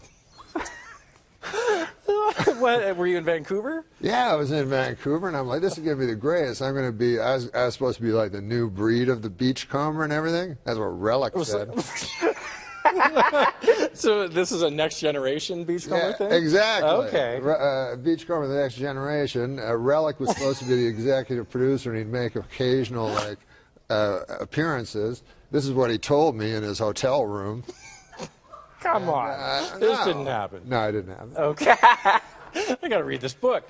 Sean. Hey, I should put that in the book. You should. I know there's a couple generations maybe between you two as comedians. Looking at a couple.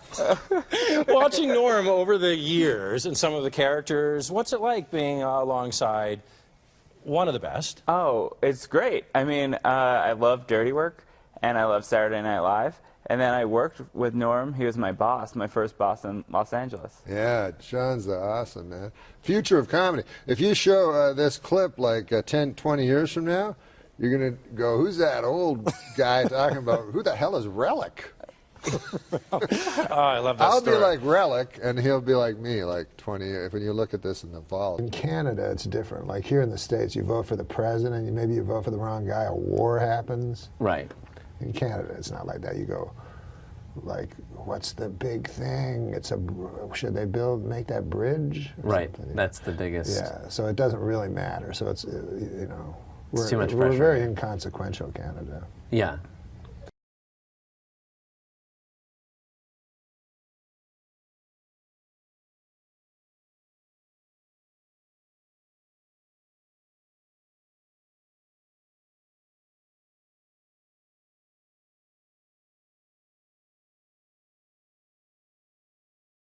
Last time I performed here at the Just for Laughs Gala was 25 years ago, and I did so well, they invited me back. So that was nice.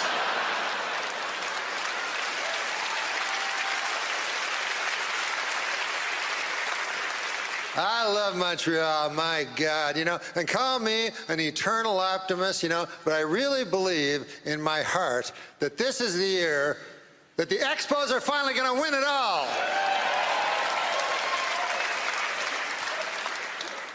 Montreal, famous for a lot of things, you know, one of them being the greatest strip clubs in all of the world.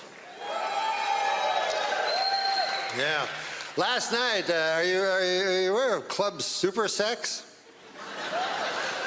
Yeah, so last night I went to Club Super Sex. I chose the soup. Big mistake.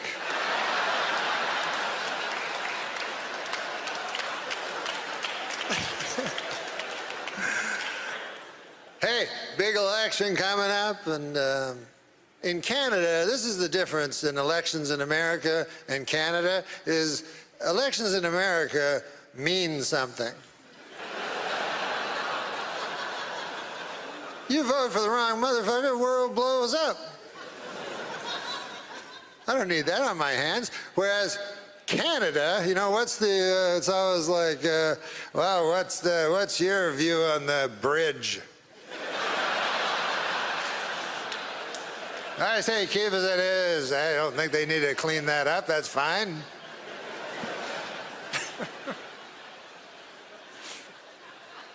It was easy when I was young to vote because it was simply, you know, you just didn't vote for the French guy.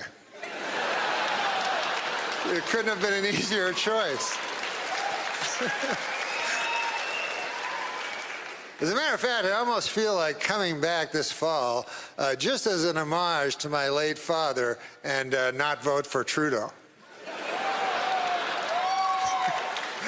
My dad did not like Trudeau. Trudeau was my hero, though. I loved him, you know. And since I've come back, I've been watching the news and everything. I've been seeing Justin, you know. And I thought, by God, you know, this Justin kid, he must be brilliant because his father was Pierre Elliott Trudeau. But then I forgot, he's got a mother. So that's kind of evens everything out. You know, what's also different in America and Canadian election? In America, you get to vote for the President of the United States, and in Canada, you vote for some motherfucker who lived down the street. In your riding. Whatever the hell that is. So then, that guy, he goes to the House of Parliament, you know, and he's like, oh, wow, this is big. And then the speaker's like, all right, well, what are we going to talk about? Anybody want to bring an issue? And then your guy's like, yeah, I just, our bridge ain't looking too good. The speaker's like, what the fuck are you talking about? I go, no, I'll sit down. Sorry about that, I just... Thank you and good evening. I'm Norm MacDonald, and I could not be more excited to be here. You know, when I was asked to host the Canadian Screen Awards, I called my good friend Chris Rock, and I said to him, I've got some great news, Chris. I'm going to Canada. And he said, I've got some great news, too. I'm hosting the Oscars. What are you doing in Canada? And I said, you know, visiting some family, friends. The usual. We're coming to you live from Toronto, or as you cost-cutting location scouts call it, New York City. Never has there been such an assembly of great Canadian talent in a single location that did not have to be Zambonied first.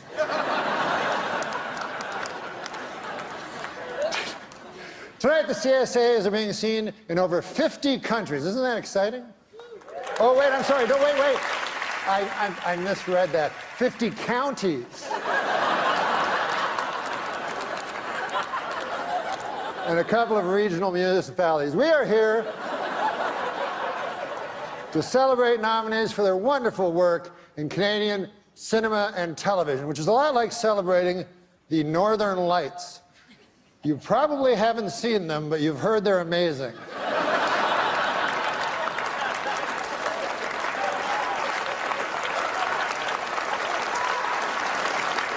We have a lot to celebrate in our industry. Amongst the TV shows nominated tonight are Amazing Race Canada,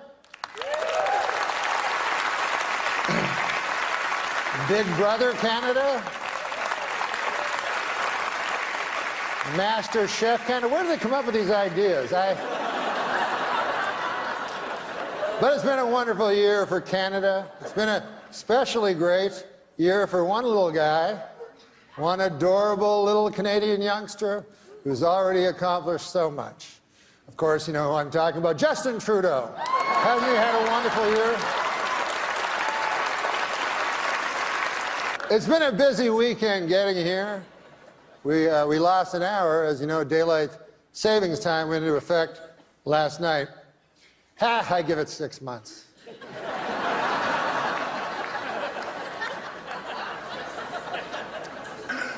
Well,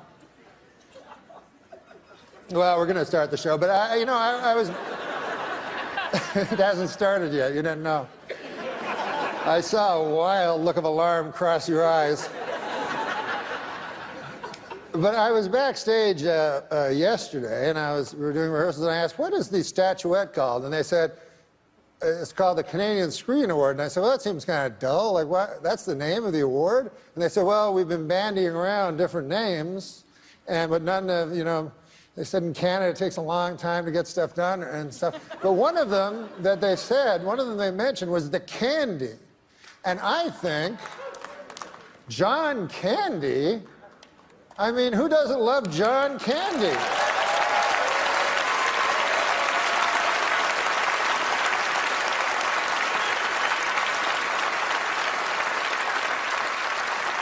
So, of course, the statuette should be called the Candies. So what I'm asking you to do is, if you are a presenter, ignore the teleprompter and say, the candy goes to. And if you are lucky enough to win one, go, I would like one a candy. What do you think of that? Can you go along with that? Excellent. That would make us a better nation.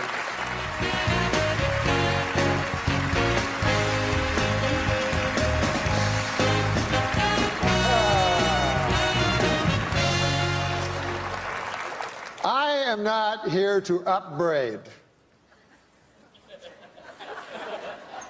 However, I think I made it quite clear that these awards should be referred to as the Candies. A 9-year-old child knew.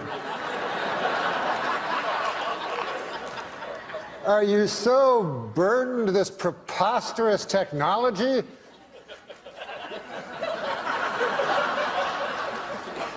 So I would like not to see that again.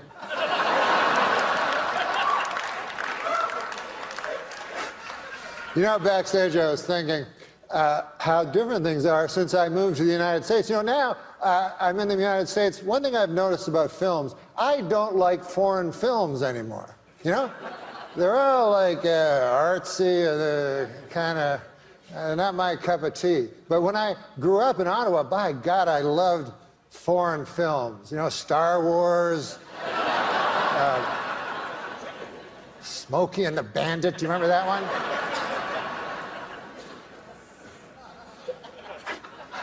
Here to present our next award, the Candy. And this will be the end of my upbraiding, I hope. George St. Kitts and the Candy Band. Who can take a sunrise? Come on, guys. Sprinkle it, but they can't. Well, whatever. Well, our next presenters are political people. And it made me think, because I was just told Cape Breton Island, I don't know if you know this, but they are offering sanctuary to anyone that lives in America after Trump is elected president by a landslide. And I agree with this in principle, but why Cape Breton Island? I mean, can't I just flee to Toronto? Do I have to leave the fucking planet? I mean,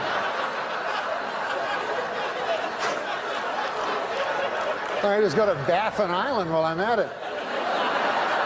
All right, now welcome to the stage, 2 Canadians. Oh, the Candies are going great so far, aren't they? I would like to say to Eugene Levy that there's no reason to be ashamed of your son. My son only this morning punched me in the chest really hard.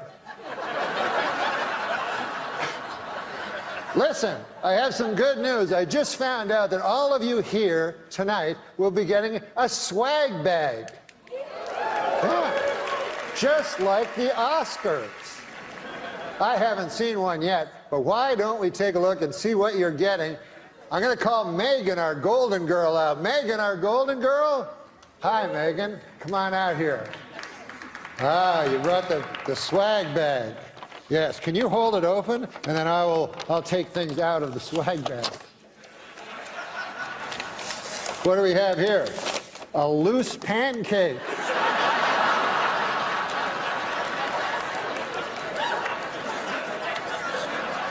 What else we got here, Megan? We got, oh, this looks cool. It's a CD, you know what they are, of Nelly Furtado singing all the national anthems.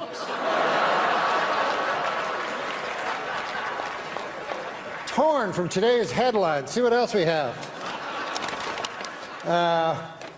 Well, we have this. Ah, yes, this. This is a bottle of Eau de John Cherry Cologne. It's for the gentleman in the audience. Now, what else do we have? Hopefully something a little funnier than the last one. Here.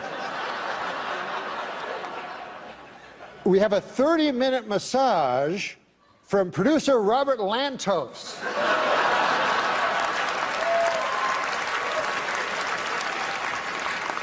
Don't try to go for 50. You only can hit 30. And then what else do we have here? Oh, a curling stone. You know what these are made of? I always took them for granite.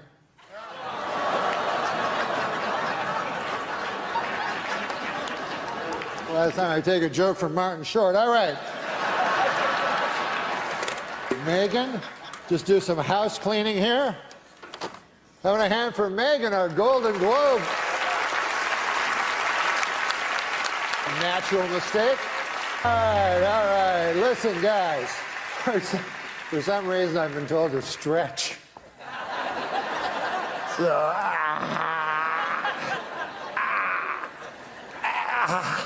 oh, I've never tried that before. The show's over, folks. Good night.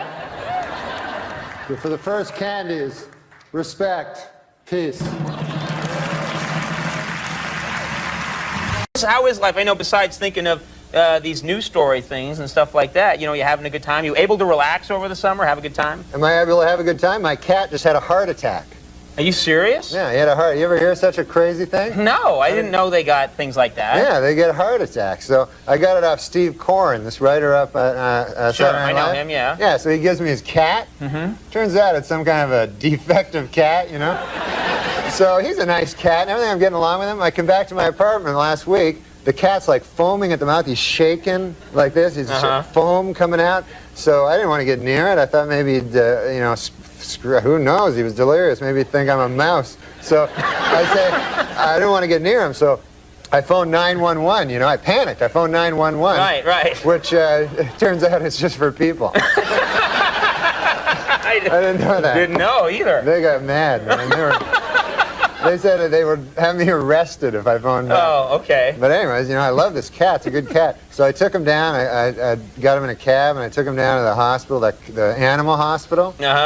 And the guy tells me my cat had a heart attack. He takes him away. He says, oh, yeah, he had cardiac arrest and stuff. And he started asking me questions about, like, he says, I said, what would cause that? He goes, you know, diet, stress. Stress? Yeah.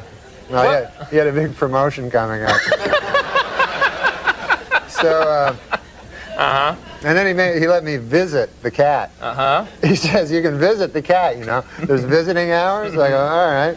So you go in this room, and then they bring the cat in a cage. He's all drugged up. And then they put the cat, like, on a bed. And then the guy goes, okay, we'll be back in a half an hour. You have half an hour, you know? So I'm with the cat, like, for half an hour. So after 5 minutes, you know, I figured, I got a life to get back to. You know, it's a cat. So we go out, and so afterwards he told me he had a lot of, he said he could have an operation, which was like $4,000, which, you know, I could buy like 100 cats for that, you know? But then I figured, what the hell would I do with 100 cats? So, right. So you got the cat. You sprung for the operation. No, I didn't. Oh. No, there was another thing where he's on medication, you know, and I have him on medication. I have this medication. And he said there was some good news and bad news. He said the bad news was the cat only has like a 20% chance of survival, but he says the good news is it's just a cat.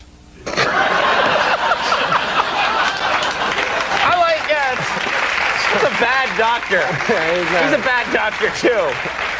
Is it really my fault? 'Cause you try to hit me with your pity till I can't trust, but I still push on. Got me changing my ways, trying to fix it. My friend got me once, Steve Corrin, my other friend, he got me a cat once. Oh, is that a good thing to give somebody a cat? That's a horrible thing, because then you gotta take care of it for the rest of his life. That's right. You know? It's a commitment. It's a lifelong commitment. Yeah. And my cat, I had a horrible thing with it last summer. He had a heart attack. No. Yeah, you ever hear of that? No, I never have. I never heard of that either. And so I came home one day and the cat was there, you know, and he was like like that, and there was like white stuff coming out of his mouth, and he's like, So I was like freaked out, you know, and so I phoned up, I phoned up 911, you know. It's just for people. It turns out that's just for people. Yeah, but it's not a bad thing, you know, off the top of your head, that's not a bad thing. So I even said, what's the one for the cats, you know, what's the number? And then the woman goes, look, get off the phone, we'll call, you know. So my neighbor, you know, takes me to the animal hospital, and I get there, and it's all people, there's actually hospitals for animals, like emergency. Yeah.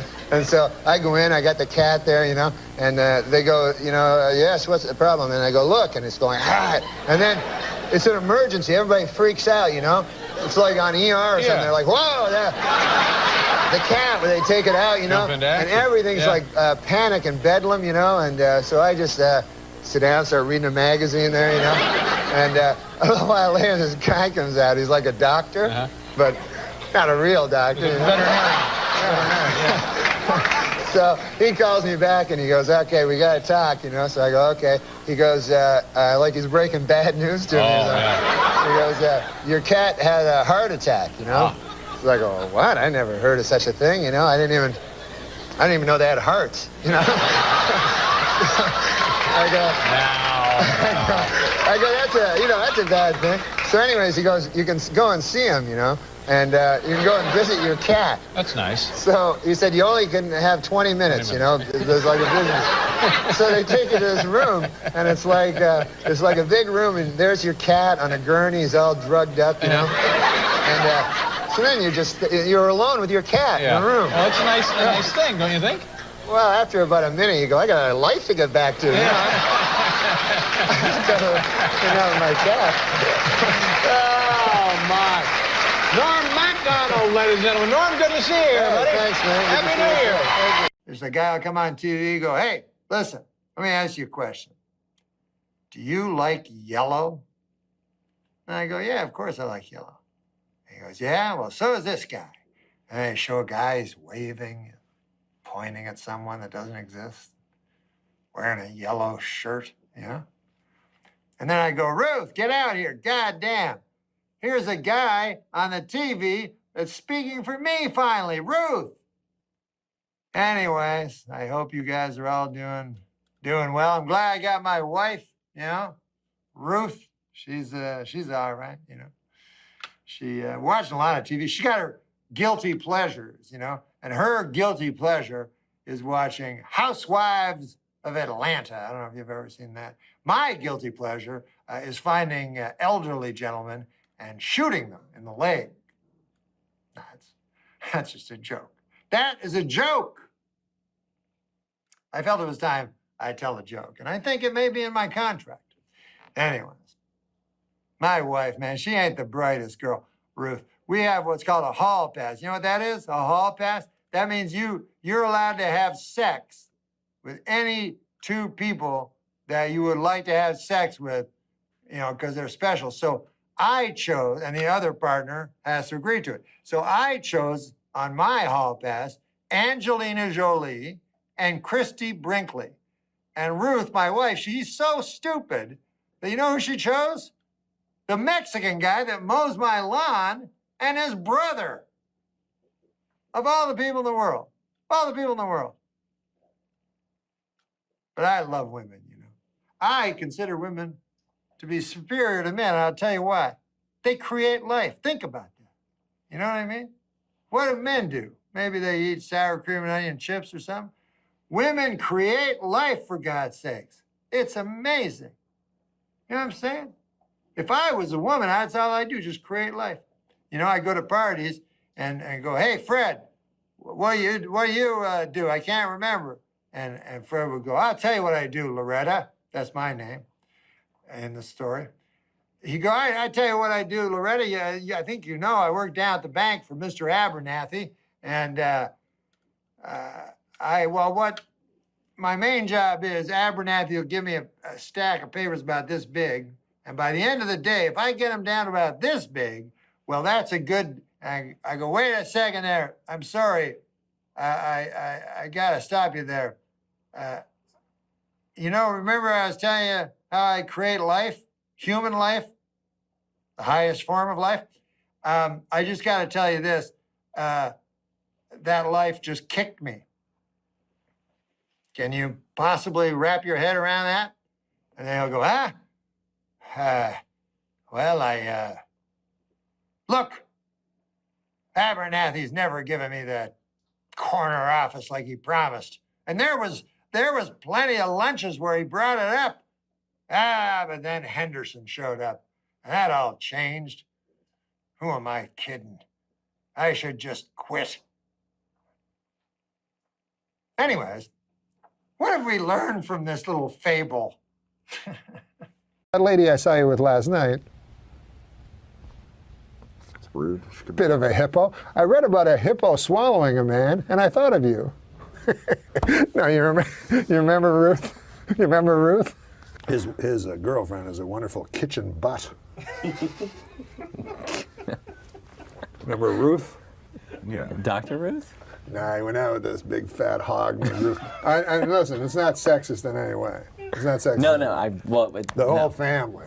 The whole family. Ruth's family? Oh my God! They may as well live in a sty. Okay. Because not only, they were obese, the whole family. I mean, it's just rude. No, I know. I mean, I'm not saying that her. Listen, people have girth issues. Yeah. I mean, I think it was inherent. I mean, it was just. Yeah, I mean, I try to be girth issues. Yeah, it was. Yeah, it was gene's issue. I mean, I don't think she could really help it. Oh yeah, no, it was all genetic. Her genes were not flattering. Her genes caused her to buy a lot of fucking pastry. I'll tell you that.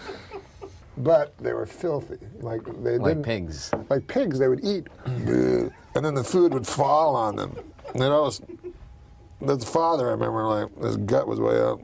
And you know the fucking, and the skinny arms like a he would just pterodactyl. eat off of his own gut all the time. Yeah. And then a big fat Ruth there with this fucking guy. And she'd always sit on his knee. Whatever. I don't even want to get it. No, but she was a nice lady, you know. Yeah, really nice lady. But spiteful. Really? She Spiteful? sounds great. Yeah. She was nice. She was nice, but she was horribly spiteful and horribly obese. Yeah, she was mostly known for her spite. Like, if you got to know her. Known. Yeah. You have to be really spiteful to have that be. Absolutely. I knew her for 3 months. I didn't even see a fat person anymore. Just pure spite. Spite. That's a compliment to some fat people. One time I tried to drive around her and I ran out of gas. I don't want to say she was spiteful, but she could be watching, man. I don't want to say she was spiteful, but one time she got on the scale and said, please, one at a time. I mean, this lady was spiteful. One time, she was so spiteful, she was swimming in the ocean. A helicopter fucking radioed down for landing instructions. I mean, she was a little spiteful. No, it's just a euphemism. God bless Ruth. God bless Ruth. She was named after the biblical figure Ruth. You know the book of Ruth? No, but every time you talk about Ruth, you always refer to the chapter of Jonah. Oh, that's true, yeah. The whale. Yeah, that's my little joke. And it's not a whale, it's a big fish. What is a mammal? What's a seal? It's not mutually exclusive. I mean, you can be a seal whale has to and a breathe air, right? How does it get up? How do they get up on those buoys? It's a shimmy. They're shimmy. They must be just pure muscle, the way Ruth's pure spite. Yeah. All right. Pure blubber. Okay, you know. No, what? You say there's no way we could go back, and that I've broken what we had. Oh, I wish that you would come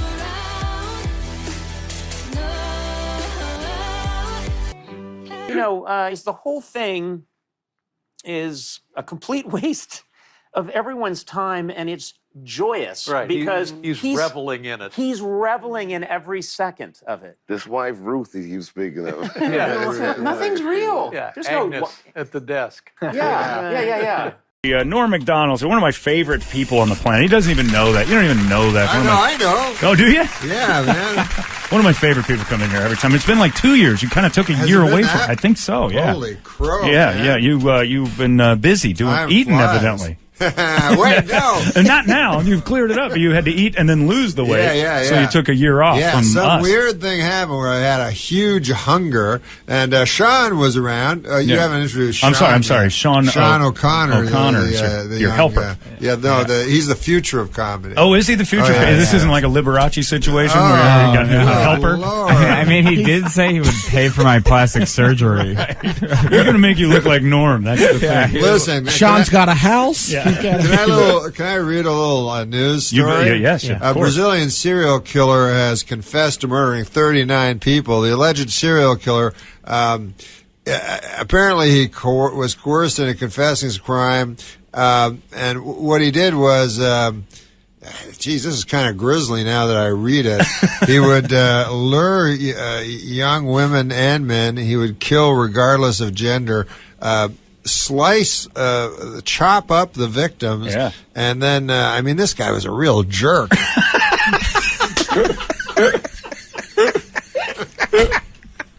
And that's why you're one of my favorite people. It's so succinct. It's such a... I had a hunger issue, what I would call it. What did you put on? Because when I was watching your podcast, I think it was about Gilbert or 250. What? No kidding? Maybe. I remember one time I was 235, but I remember being fatter after that. But yeah, I would eat and just for no reason. Because all of a sudden the appetite just started Yeah, you just ballooned. Out of nowhere. And then I got real worried, and I said to him, I went to a doctor, and all the tests came out positive, and I'm like, I mean, I don't know if I told you about this doctor, but he wasn't the nicest guy, Like, at one point he said, open your mouth and say oink. That's not nice, right? No. So earlier this morning, you say the people on Cool were doing mounds of blow at the station. What the hell is that about? Oh, my God. I didn't know we could talk about that. Sure we can. You're in a safe place. Did you cut some lines? Yeah, we cut lines off of Erica? No, they just kept giving us donuts. They were like going away for a while. Incredible energy, man. They were like... It's the oldies station. They have to have energy, I guess. I'm not sure. Yeah, it was a lot of fun, though. I don't buy it. But listen, man, Sean, the future of comedy. The future of comedy.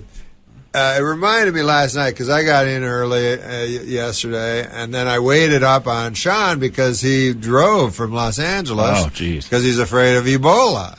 And it sort of reminded me, because I would phone him, on his car, and I go, "How you doing?" He goes, "Now I'm in, wherever he was." Quartzsite. Yeah. And it reminded me date shake. of he had a date shake. No, I ate at McDonald's twice. On the drive? That's a long drive. You ever have a date shake?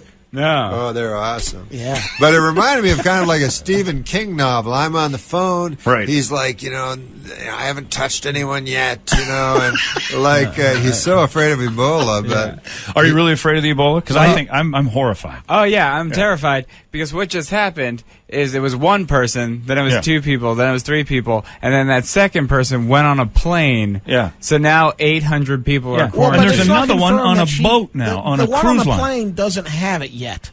Yeah, but close enough. It's so We've close. had 2 people that have had it. And the other one that was handling... But the other one are being accused. Yeah. Right now we're taking the witches right now and we're going to start burning them. Good. Yeah. Who's for burning? Show of hands. If it's if it saves me... Me too. That's how I feel. I'm going to tell you diarrheaing blood. Yes. Burn that guy. Fidel Castro, right? Uh-huh. Yeah. Who has an island. His country is an island, right? So when the AIDS outbreak happened, you're on an island. It could knock your whole island down. Right, yeah. So what he did is they had a big, beautiful resort, right? And he just took it over, because that's what they can do in Cuba. When it's your island. Yeah, and he put all the AIDS patients in this beautiful resort, fed them all, and... What's wrong with that? Yeah, I don't know. They it almost really, makes you want AIDS in Cuba, doesn't it? Kind of tried to get it. But it knocked the disease out. It killed the disease. Because you quarantine everybody into their own little package. Yeah. That's the thing. So the lady who they keep saying was handling samples, which basically means the poop and pee of the Duncan guy, she was taking is him on out. a Royal Caribbean cruise and she's got him locked in a cabin now. I'm the same way because I think... But also a nurse. If a nurse can get it, yes. they take care. They try not to get stuff. Every day, that's their job. So if it's not airborne, Sean was saying it's just a droplet. Yeah. Like wait till terrorists get it. I mean, of course. If you take in someone's breath that has Ebola, it's like a horrible movie. Awful. Yeah, I had to stop drinking people's blood. That'll do it. Yeah, you got to be careful with that. Stupid Twilight movies, and now we've got this. It's taking a horrible turn on all of us. Yeah, it would be the worst when terrorists get it, but I also think it would be bad when just innocent people get it. That's when you got something. I think you misunderstood me, but it's okay. Who did you usurp as the future of comedy? There has to be the guy who had that role that you took it from. Who got rolled? Probably Aziz Ansari. You think? And now he's just comedy. Yeah, now he's the president of comedy. He's the czar. And Norm, are you the ghost past. of comedy past? Yeah. A lot of times me and Sean we'll go, and then people go, "Hey, man, that guy seems like the future of comedy. That guy seems like the past of comedy. Where do we go to get that to you? Where do we go to get the president?" People will review your show that way. That's just an awful person to say that about. The show he just watched. I saw the future and I saw the past. Yeah. Just looking for something in the middle there. Yeah. Well, listen, man. The future and the past are all we got because the present is, people falling down, bleeding from every orifice of their body. I don't like the present. It's better to look at that. Did you guys ever read The Hot Zone? Yeah, we were talking about that. I never read it, but terrifying. It's the one that makes me go, okay, Ebola. I'm not going to fool around with this one. We had a record of 0 cases. Up until about a month and a half they ago. They could have had a vaccine. It was 20 years ago. Oh, that's right. They could have worked on a vaccine, but they didn't. What was the thing that you told me about the Hot Zone that sounded like a lie? Oh, the horrifying story. Oh, that you think's a lie? Yeah. No, in the Hot Zone, they're talking about the first guy that got it, and it's just a nightmare. And he gets to the, it's on a little plane from Africa, and he gets to the hospital, and he goes there. And it's an African hospital. Which not to say anything against Africa, but my God. And then look at these hospitals. And then he goes there, and they don't know Ebola. Sure. So it's like, and they said at that point, anyways, he collapsed and blood exploded from everywhere. Oh. And they said that the blood hit the ground and started moving. What? Because it's like a sci-fi movie. Like a sci-fi movie, because it's more Ebola than plasma at that point. Oh. And it's just looking for a host. It's going to die. I'm out. I'm out on that. Yeah, start the fire. It's like Alien. Yeah, no, that's just an awful So burn all the Ebola. That's what you're saying? Yeah. I'm fine with that. Are you opposed? Are you opposed to it? Give me a counter argument to it. You take that resort, Norm, and then you torch it. That's John's idea. I have an odd approach to curing starvation as well, which is kill all the starving people. Yeah. It goes away if we team up with the warlords. I mean, we've raised so much money, and they're still hungry. We've teamed up with the wrong side. Oh, yeah. Don't you think? You have to go already? No, Brad's just pointing at my coffee. Brad, I don't like when you stand up. Sit back down. Doesn't he look like he's from a Wallace and Gromit special? The were-rabbit is right behind him. Norm, you've been at this for a long time now. How long have you been doing this? 25 years. Is it 25 years? No, yeah. And it's your birthday today. And I started late. 51 years old, Happy birthday, Norm. by the way. Happy birthday. Oh, yes, it is my birthday. We get lists. I actually started very late for a stand-up. Yeah. 25. What were you doing before Most of them started as kids, Yeah. Sean started at 19, yeah. 19, no kidding. That's just brave. And even 19 is sort of. Some people are 16. So you stopped hooking and you went into comedy What were you doing at 19. before? Were you a prostitute, as Brady pointed out? I want stuff to come out of my mouth. Well, that's your choice. That's just an extra $20. You can go Quitter. either direction. Yeah. Norm, did you have different aspirations before you started doing stand-up? Oh, no, I just did manual labor. Really? Like tile work or drywall? What are you looking at? Drywall was too hard for me. Anything with any skill, I was horrible at. Well, what was manual? I moved furniture, I worked in a logging camp. I lived in Canada. I just travel around to... and then just all of a sudden said, "This is it." What would Norm? Today is your birthday, so it's the time for reflection. It's true, it is my What birthday. would birthday Norm today go back and tell young Norm 25 years ago? What would I go back and tell would you myself? go back and say, "All right, Norm, here's what you need to know"? Watch out for Ebola. First of all, that's clear. That's coming. That's coming. That's coming. You got a future ahead. Yeah, I guess I would. Gosh, man. I mean, I have no regrets in my life. I'm not asking. You're not on a deathbed or anything. Got no regrets. I'm not trying to pin anything on you. Just, is there anything you're like, man, I could have done that better? Oh, almost everything. Yeah. So you just have a list of stuff for young Norm. Yeah. Well, no, Sean? I would say, you know how they say a life unexamined is not worth living? True. But another bad thing, though, is do you ever try to examine your life? Which is what you're asking me to do right now. And you hate it. Yeah, I apologize. Oh, it's depressing. So you look back, why did I do that? Why did I do that? Why did I do that? Why did I do that? What are these bumps? If you keep dwelling on them, though, that's a... bumps? I've got bumps. Why do I not remember the last 6 days and there's scabs all over my face? No, when I used to drink, I used to walk. This is what my friends told me. I would walk, fall down, walk, fall down, walk, fall down, and then I would black out for a couple of days, and I wake up and there'd always be scabs in my face. This is what your friends told you. I thought I had been in a big fight, but my friends told me, "No, you're just walking down." They were just kicking your ass. You were in a fight club, and they did beat the tar and put you to bed. Norm, have you ever met any other celebrity that shares the same birth date as you, like Ziggy Marley? Yeah. Ziggy Marley. No, you he have shares the same my birthday? Yeah, Eminem. Oh, Eminem. Yes, I have met him. Bill Hudson, one of the Hudson The brothers. Hudson brothers. Yeah. Now, was he Goldie Hawn's husband? He put his seed Kate inside Hudson? Goldie Hawn. Yeah, he made Kate Hudson. Yep, he made Kate. The Hudson brothers. George Wendt. Oh, really? Norm. And he played Norm. How odd is that? No, you know, not it's really. you know how dumb I am. When I started doing stand up, right? I was in Canada. There was no TV or anything, right? There wasn't? Not in Canada. Really? I mean, there was TV. 25 years ago? I mean, you couldn't go do stand up on TV. I see. I got you. We'd mostly get our Right. TV from America.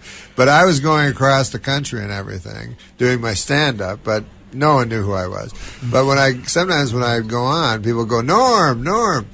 And I thought I was catching on, but it was from the TV show. From the Cheers. Yeah, so they heard Norm. They go, Norm. Like an idiot, I go, yeah, man. And people are starting saying, cool. So you could go back and tell young Norm that wasn't I going would to get tell him excited that, about. yeah. You can settle Yeah. down on the Norm chant. But they say Norm. They're Yeah. talking about George Wendt's character on Clearly, Cheers. the wildly popular Norm is the fat guy Yeah, over here. exactly.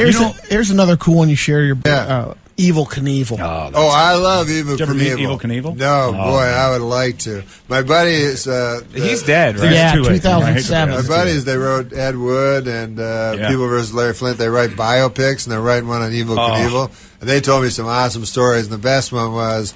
Well, one cool thing was whenever he did a stunt, he would get his whole family together and talk to them like... This could be it. This could be it, yeah, which was pretty cool. And they have video of that. And then, so he was so rich because he always thought he was just about to die. So he'd always have, a walking cane that was all diamonds and stuff. But he bought a jet with, on the side of the jet was Evil Knievel, like jumping in a motorcycle, right? And he was like, this is going to be exciting. So then he takes the jet, and he's like, I can't see it. Because of course he can't see the side of the jet. He's inside the plane. So he buys another jet. To fly next to that jet. To fly next to that jet. That's a life money. well led. Right? That's how you do it. When you can buy a jet to look at your own jet, that's winning right there. That guy's better than me. I played tennis with this guy that was a Supercross rider or a Grand Prix, and Evil Knievel was his sponsor in 1974. Yeah, he threw his money all over because I don't think he And he talked about a couple of parties on the yacht. Yeah. And he said Evil was one of those guys that never backed down. Like if a guy challenges him, he's like, all right, let's go. Yeah. And I remember there was a story like somebody like in the press or something badmouthed him or something like that, and he just walked into the place with a baseball bat. Took him out. Yeah, and he's like, I know this is going to cost me a lot of money, but I don't care. Yeah. And it cost him like $10 Sean, million, see, you can't do that as the future of comedy. Oh, no. You can't just go in and bash somebody who doesn't like Or your you could bring it back. Or Yeah, maybe we'll as hope the for it. you're the future. Anything you do is going to. That would be wonderful to get, masculine energy. You have none of that? I have zero of that so far. Do you maybe harness up some WNBA energy or some female energy? Perhaps? I have played basketball with women before, so I think this would work out. He gets a lot of tail, this guy. It's Is that right? unbelievable. Yeah? I mean, it's not unbelievable. He's a handsome, nice No, guy. I'm engaged. That's what you mean. Yeah. Oh, that's right. He's getting tail from that same lady over and over. Yeah. Engaged, you're getting a lot of I tail. guess that doesn't count. Let's get married. I guess that doesn't count. He's always like, hey, I got a story about last night. I'm like, easy. I know. Yeah, she's a sweet girl, Aaron. I was with Don't this tell me chick another last story. night? He's like, and then man. I'm like, Because then you got to meet that person. You look at I'm him good like, friends she was with her. just folded over like a Samsonite. Yeah, you're packing her up in the overhead compartment. Folded over like a Samsonite. You don't want to see the let's people. not say that about Aaron. Yeah. Aaron is the sweetest, girl. But evidently puts out couldn't quite imagine. Yeah, you couldn't even imagine her. She's so saintly. Yeah, you get her on any night. She's She's an Norm's animal. getting a call. Hello? Eddie answered it. It must Bert? be important. Let's listen.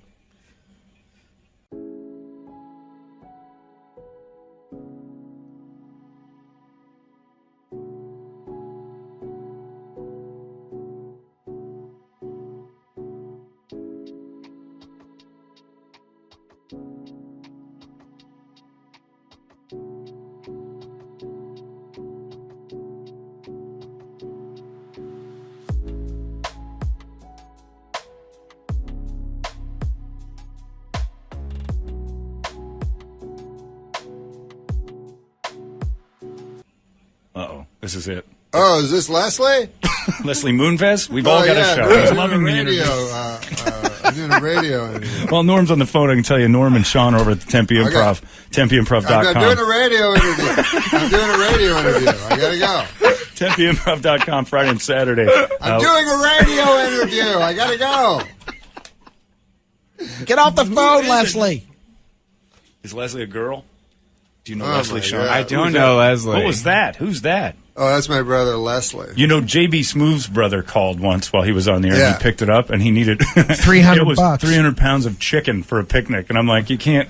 That's just, I mean, you're just baiting me for like 3,000. And he was short. He was short on some cash. He's like, he needed $250 to cover the chicken. No, I didn't bill. want to take the call, but I saw it was from my hometown. Could be I'm trouble. Like, oh my Is he wishing you a happy birthday, Yeah. maybe?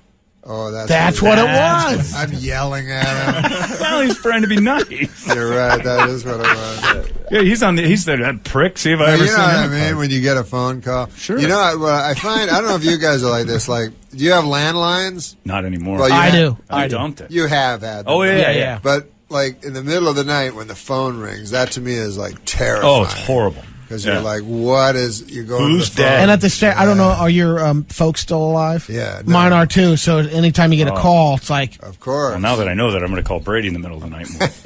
I didn't know that the whelmed Well, you just... If it's coming from home, hopefully they're calling to either check in, but sometimes But if there's it's weird in the middle times. of the night, yeah. I'm just going to hire people from Columbus, Ohio to call you at 3 a.m. Good luck. We change numbers every... Yeah, keep that up, because I can find you. This is going to be great fun, because I'm horrible. Well, I think that's so funny to call them in the middle of the night. It's like, hello?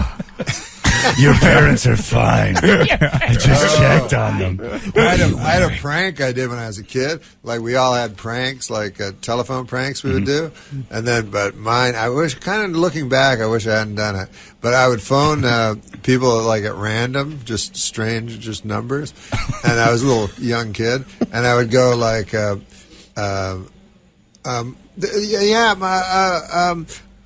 I'm in trouble. Someone's trying to get in, and this is my mother gave me this number to phone in case there's in trouble. And there's someone's coming through the door, you know. And they go, "What? No." They go, "Where do you live? What's your number?" I don't know. My mommy told me to phone you.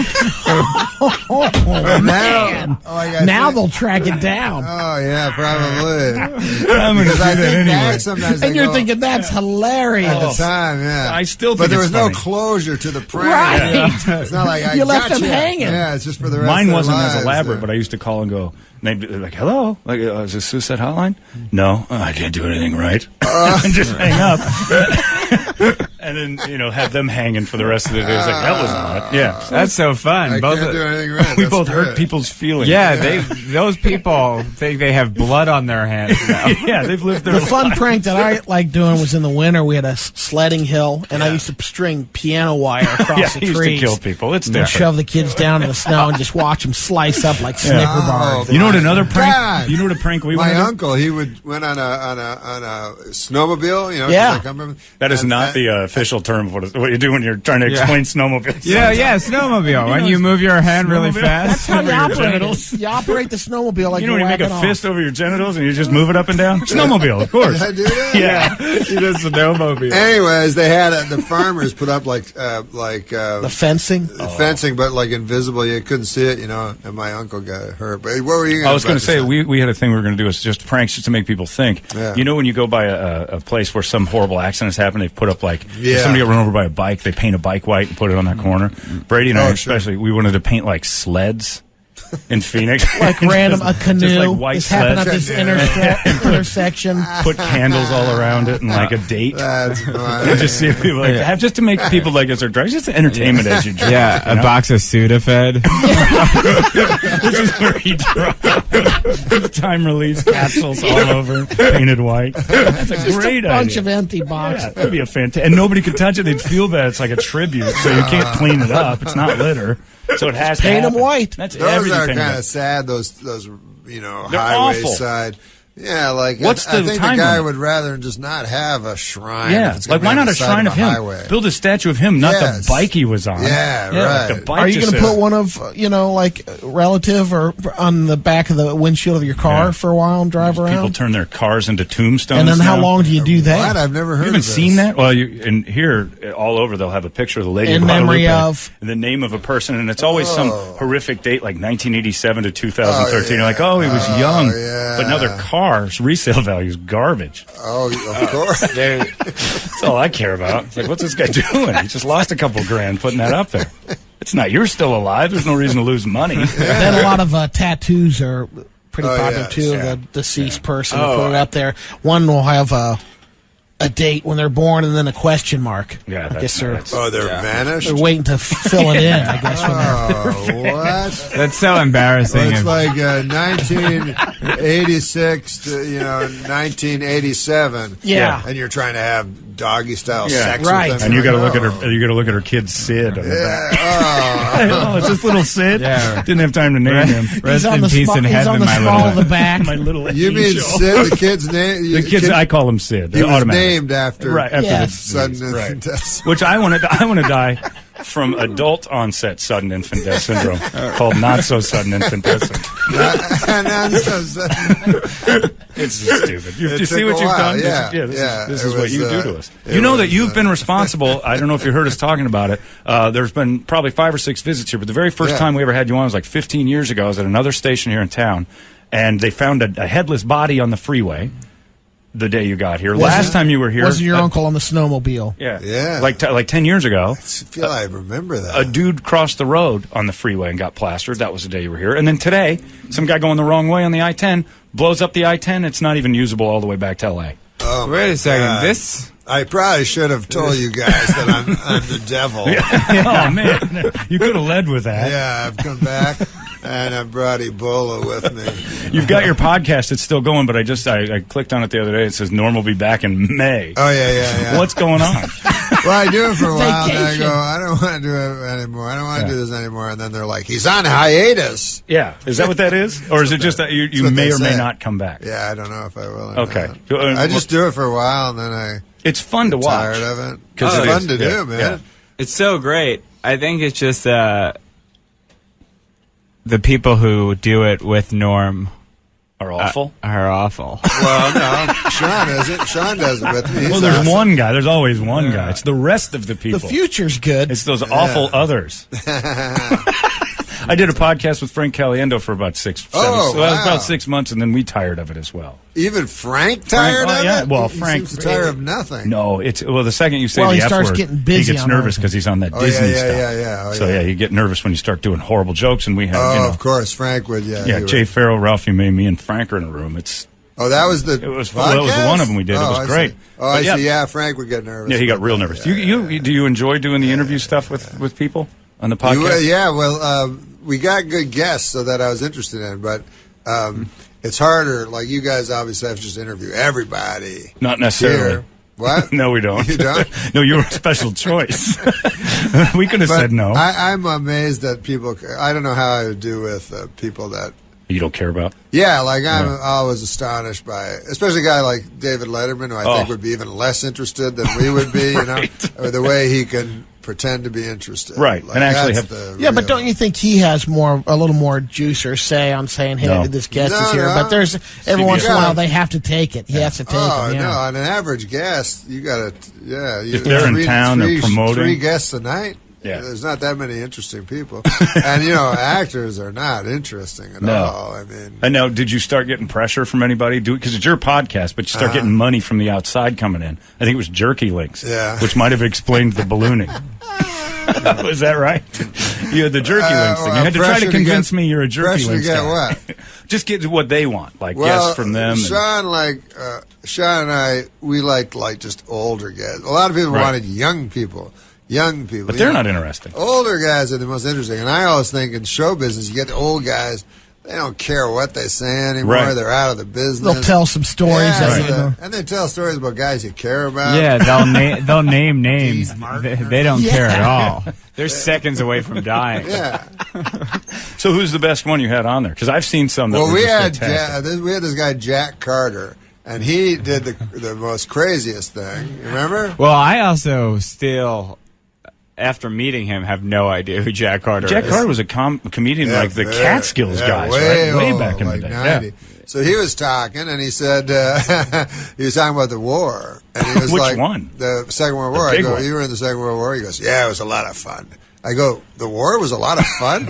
And he goes, well, I never got to go over. I never went over, you know. He goes, I got a lucky break. My whole unit was going to D-Day, and they all died. And I didn't go because I got deathly sick the day before.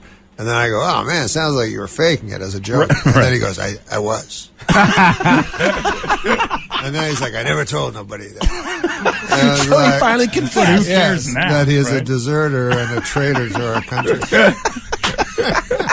But you learn that kind of stuff on Norm's podcast. Yeah, which Norm's is great. Deathbed Confessions. That'd be a good show. That'd be pretty awesome. You just show up at hospitals, and they think it's to bring them up, but it's really just to get them to admit We've had some a couple. To admit some stuff, and then you pull a plug out of. Man, do I want to follow you around with a camera? Hey, I'm here to pull the plug there. You got anything to say? So, Rickles. By the way, if I'm ever in that situation, celebrity death, of pulling a plug, yeah. First of all, I would want more than one plug. I would want like a backup plug, multiple plugs. Yeah. Because if a guy comes in with one of those wide brooms, hits your plug. Oh, I want a generator. Yeah. Yeah, I definitely want something to kick in. This is how I feel. Yeah, like, is it that easy? Yeah. This is how I feel it happens sometimes. Like you're in bed, right, with your eyes closed and stuff, and you're sleeping, your coma, whatever they call it. But you can hear and stuff. This is my nightmare. And all you hear is your relatives going, I think he wants to go. You know what I mean? You're like, oh, no, but you can't. You can't move enough to, yeah. Because nobody's ever like, no, keep him on the thing. Yeah, no, keep him on forever. Yeah. Everybody always was real jump. You know, my pool guy pulled the plug on his mom, and she sat up. Took like this huge, horrible breath. The whole family lost their minds, and then she died. Like right in front of me. He's like, it's time we pulled the plug on her. She's not going to make it. Pulls the plug, and like a few seconds later, she goes, she's like, it's a miracle. Like, what the? Plug her back in. It was but that must have been a physical thing. Is that what they talked about? The family didn't say so. Yeah. There was a big fight afterwards. Yeah. Hey, that's the risk. I read that 1 out of 4 people get buried alive. What? 25% of people? Come on. Stop that. Where did you read that? Lies? No, because they said that Lies magazine. The book Lies. Yeah, the book Lies magazine. No, so they're wheeling the guy, and he's like, man, it's starting to get hot in here. Yeah. Whoa. They said that the medical equipment used to show if a person's actually expired is not that perfect. we need to spruce that up a little. But if you're being buried, there's like the embalming process, which will totally. Maybe you'll pretty much find out if the person's it's buried dead. alive. I think they die in the morgue. They wake up inside the. So if they're stiff, maybe put in there. They might be put in. So like pronounced dead before they're embalmed, they still could because you have a couple that come back and all of a sudden the guy wakes up on the table or something. Like have you ever been in a funeral and go, boy, that guy looks alive? Never. No, the coffin gives a dead giveaway. I completely know that automatically. And the makeup, it's the worst makeup. Takes the life. I read a story this morning about these 2 kids. Their mom died, and they put a cell phone in her casket. Oh, and then when she was buried, they got text messages back from the phone. No way. I swear. It's a story I read this morning. But what I think, grave robber.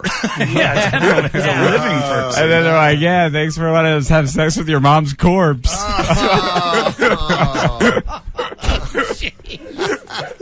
Did you do that one on Cool?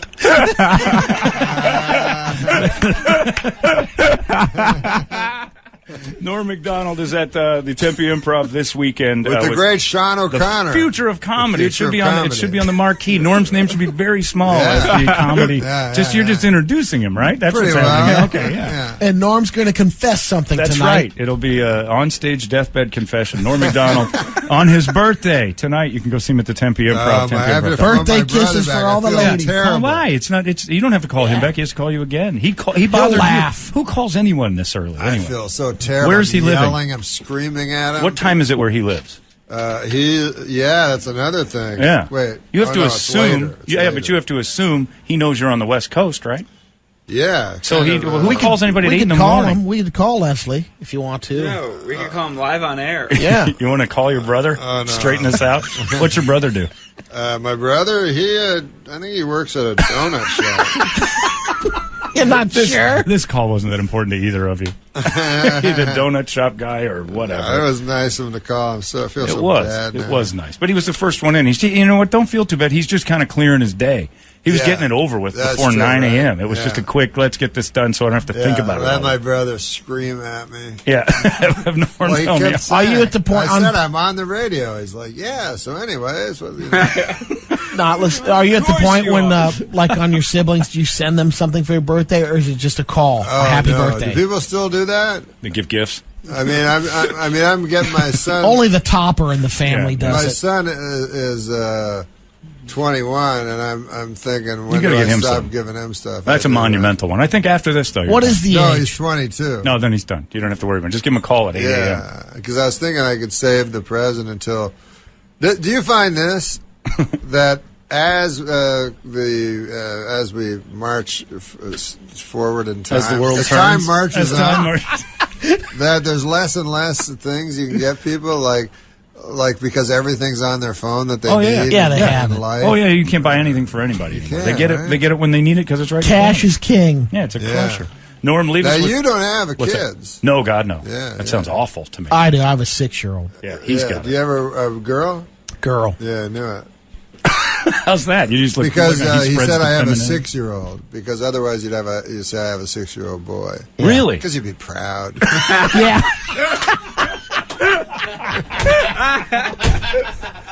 There it is. Norm But don't you worry? Awesome. I mean, I guess throughout history we've all worried about our children, but my God Almighty, good luck. It's no country for old Good men, luck, though. kid. Huh? It's no country for old men. It's the speech Barry Corbin gives there. He goes, "What you got ain't nothing new here." I don't know. Watch that movie. I know everybody tells me it's the best movie ever. He gives a speech. He's like, because his Tommy Lee Jones says something. He said he goes out to his brother's place. Brother, ironically, says to him, he says, "I think I got to get out of this." And he goes, "What are you getting out for?" And he goes, "I feel overmatched." And he goes, "What you got ain't nothing new here. This has been going on forever." He said, "The world doesn't sit around and wait for you. That's vanity." Wow. Yeah, it's a great speech. And but then the speech I want you to do for me is the speech from The Godfather, where he goes to the guy that ends up with the horse's head, and he says, "Put Johnny Fontaine in this picture." And then the old guy starts saying why Johnny Fontaine will never be in this picture. You want me to do that right now? You remember that speech? I remember, but I don't remember it well enough to do it. Can we find the text? The Godfather. What? I've never seen The Godfather. Can we find the text on the computer? Probably. Why do you want me to do it, man? You want me to act with you? Are you getting it? He's getting it now. Why are you teasing this? Yeah. All right, we're going to take a break and we'll do The Godfather. Classic morning radio. Yeah, The Godfather moment. And we have to do it as character. Yeah. I'll be Super Robert Dave Duvall. Osborne. Oh no, okay, never mind. We'll do that. I'll do it as Super Dave. And I'll do it as Super Dave. And you do. I'll be Fuji. But you remember the guy, right? Oh, I know you're talking He's about. Like, he's the one pissed off about Johnny Fontaine really ever working. Yeah, I know that one. I just don't remember the speech well enough. Oh, it was Why a are we great doing speech. this? Oh, it's so fun. I don't. I'll be Super Dave instead of Robert Duvall. Can I also be Super Dave though? No, you have to. We can't be commit. combating Super. I have to commit to this character. You have to commit, all right, we'll do it. Where Norm's are you going to going? reenact. Up, Sean's done. He doesn't want to. The future's gone. It's 98 KUPD. It's over. 97.9.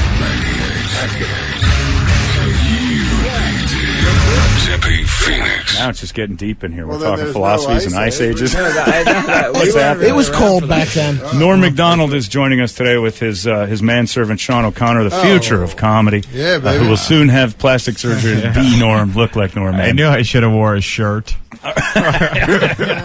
It's the gold lame It's a radio joke. I really like that. And for whatever reason, I quoted "No Country for Old Men," and now you want to do a scene from The Godfather. Yeah, but I think we should set it up. Yeah, you go ahead. This is your thing.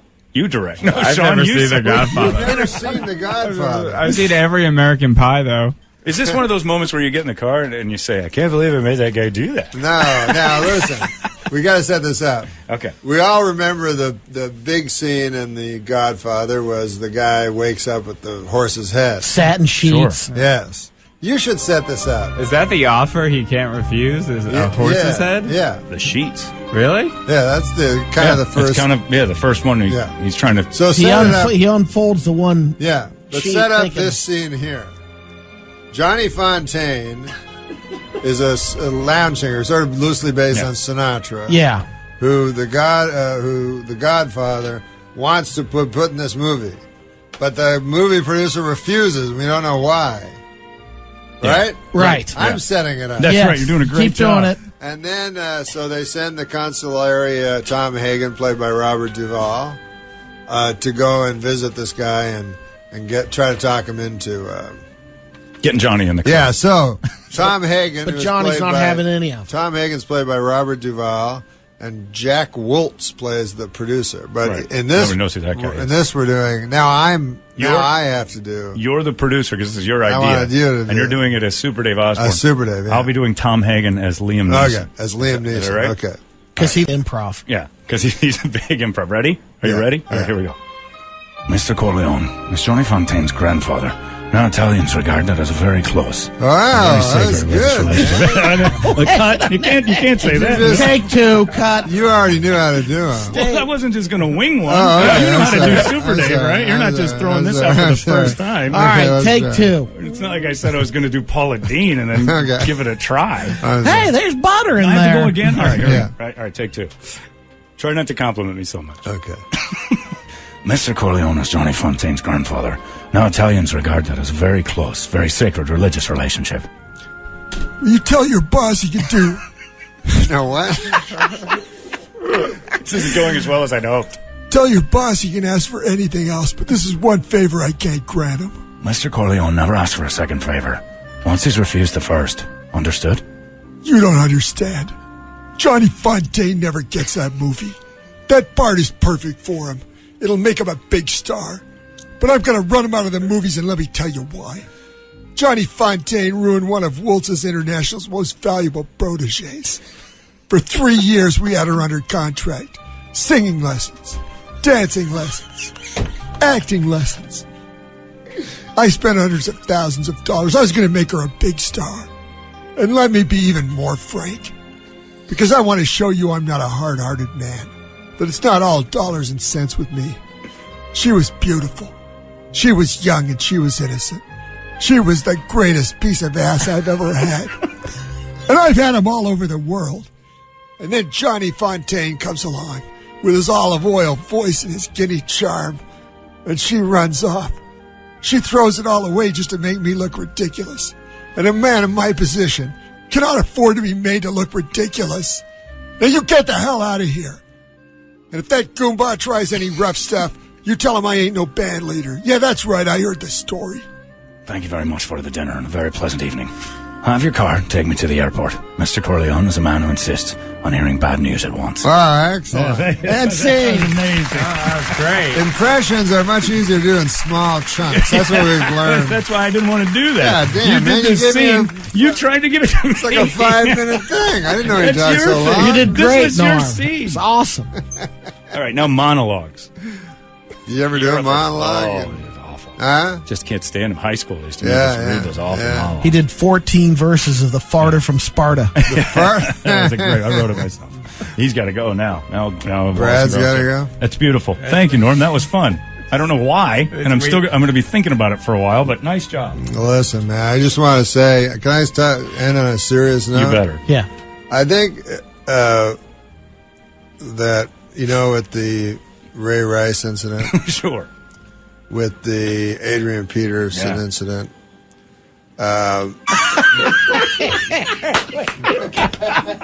This is why he's my favorite person. Norm MacDonald, all week long. Happy birthday, Norm. Nice work. Oh, it's Sean, my birthday. Pleasure to meet you. It's 90. What are you doing now? I just saw on the TV my hair. Okay. All right.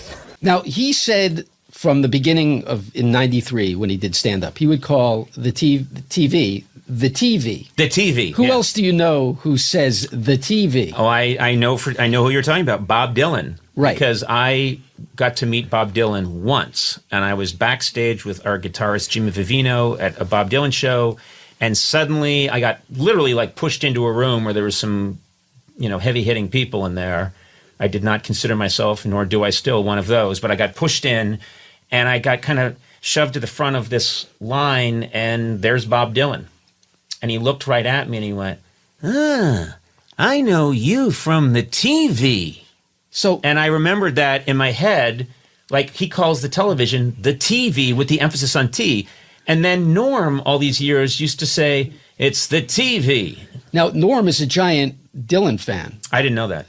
Enormous Dylan fan. And sometimes in his material, I feel like there's... I think that's just Minnesota and Canada. Bob Dylan's from Minnesota. Yep. So you're hearing a guy from Minnesota, and you're hearing a guy from Canada, and you're hearing just a North American, the TV, Right. Because that Canadian guy also says, like, I'm not a hobo, I mean, those are all old, crusty white manisms, very Canadian, very upper northern, U.S. Well, here's an interesting fact, and I don't think it's been out there publicly, but Dylan was a fan of Norm's and invited him to his house. Oh, wow.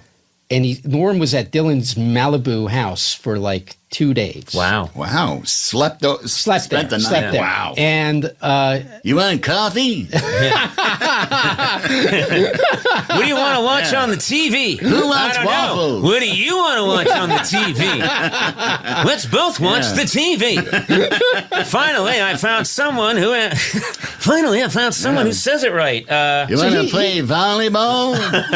But he told me about this, and it was an interesting experience. But he never talked about it publicly, which shows you, first of all, what a thrill that must have been for this guy who grew up a Dylan fan. But he talked about almost everything. Ask Bob Uecker. Yeah. He didn't keep much secret, but he never really talked about Dylan, and it just shows you how much he did. Right, he didn't trade off of it. Yeah, yeah. No. Any other comedian could have turned that into like a whole special,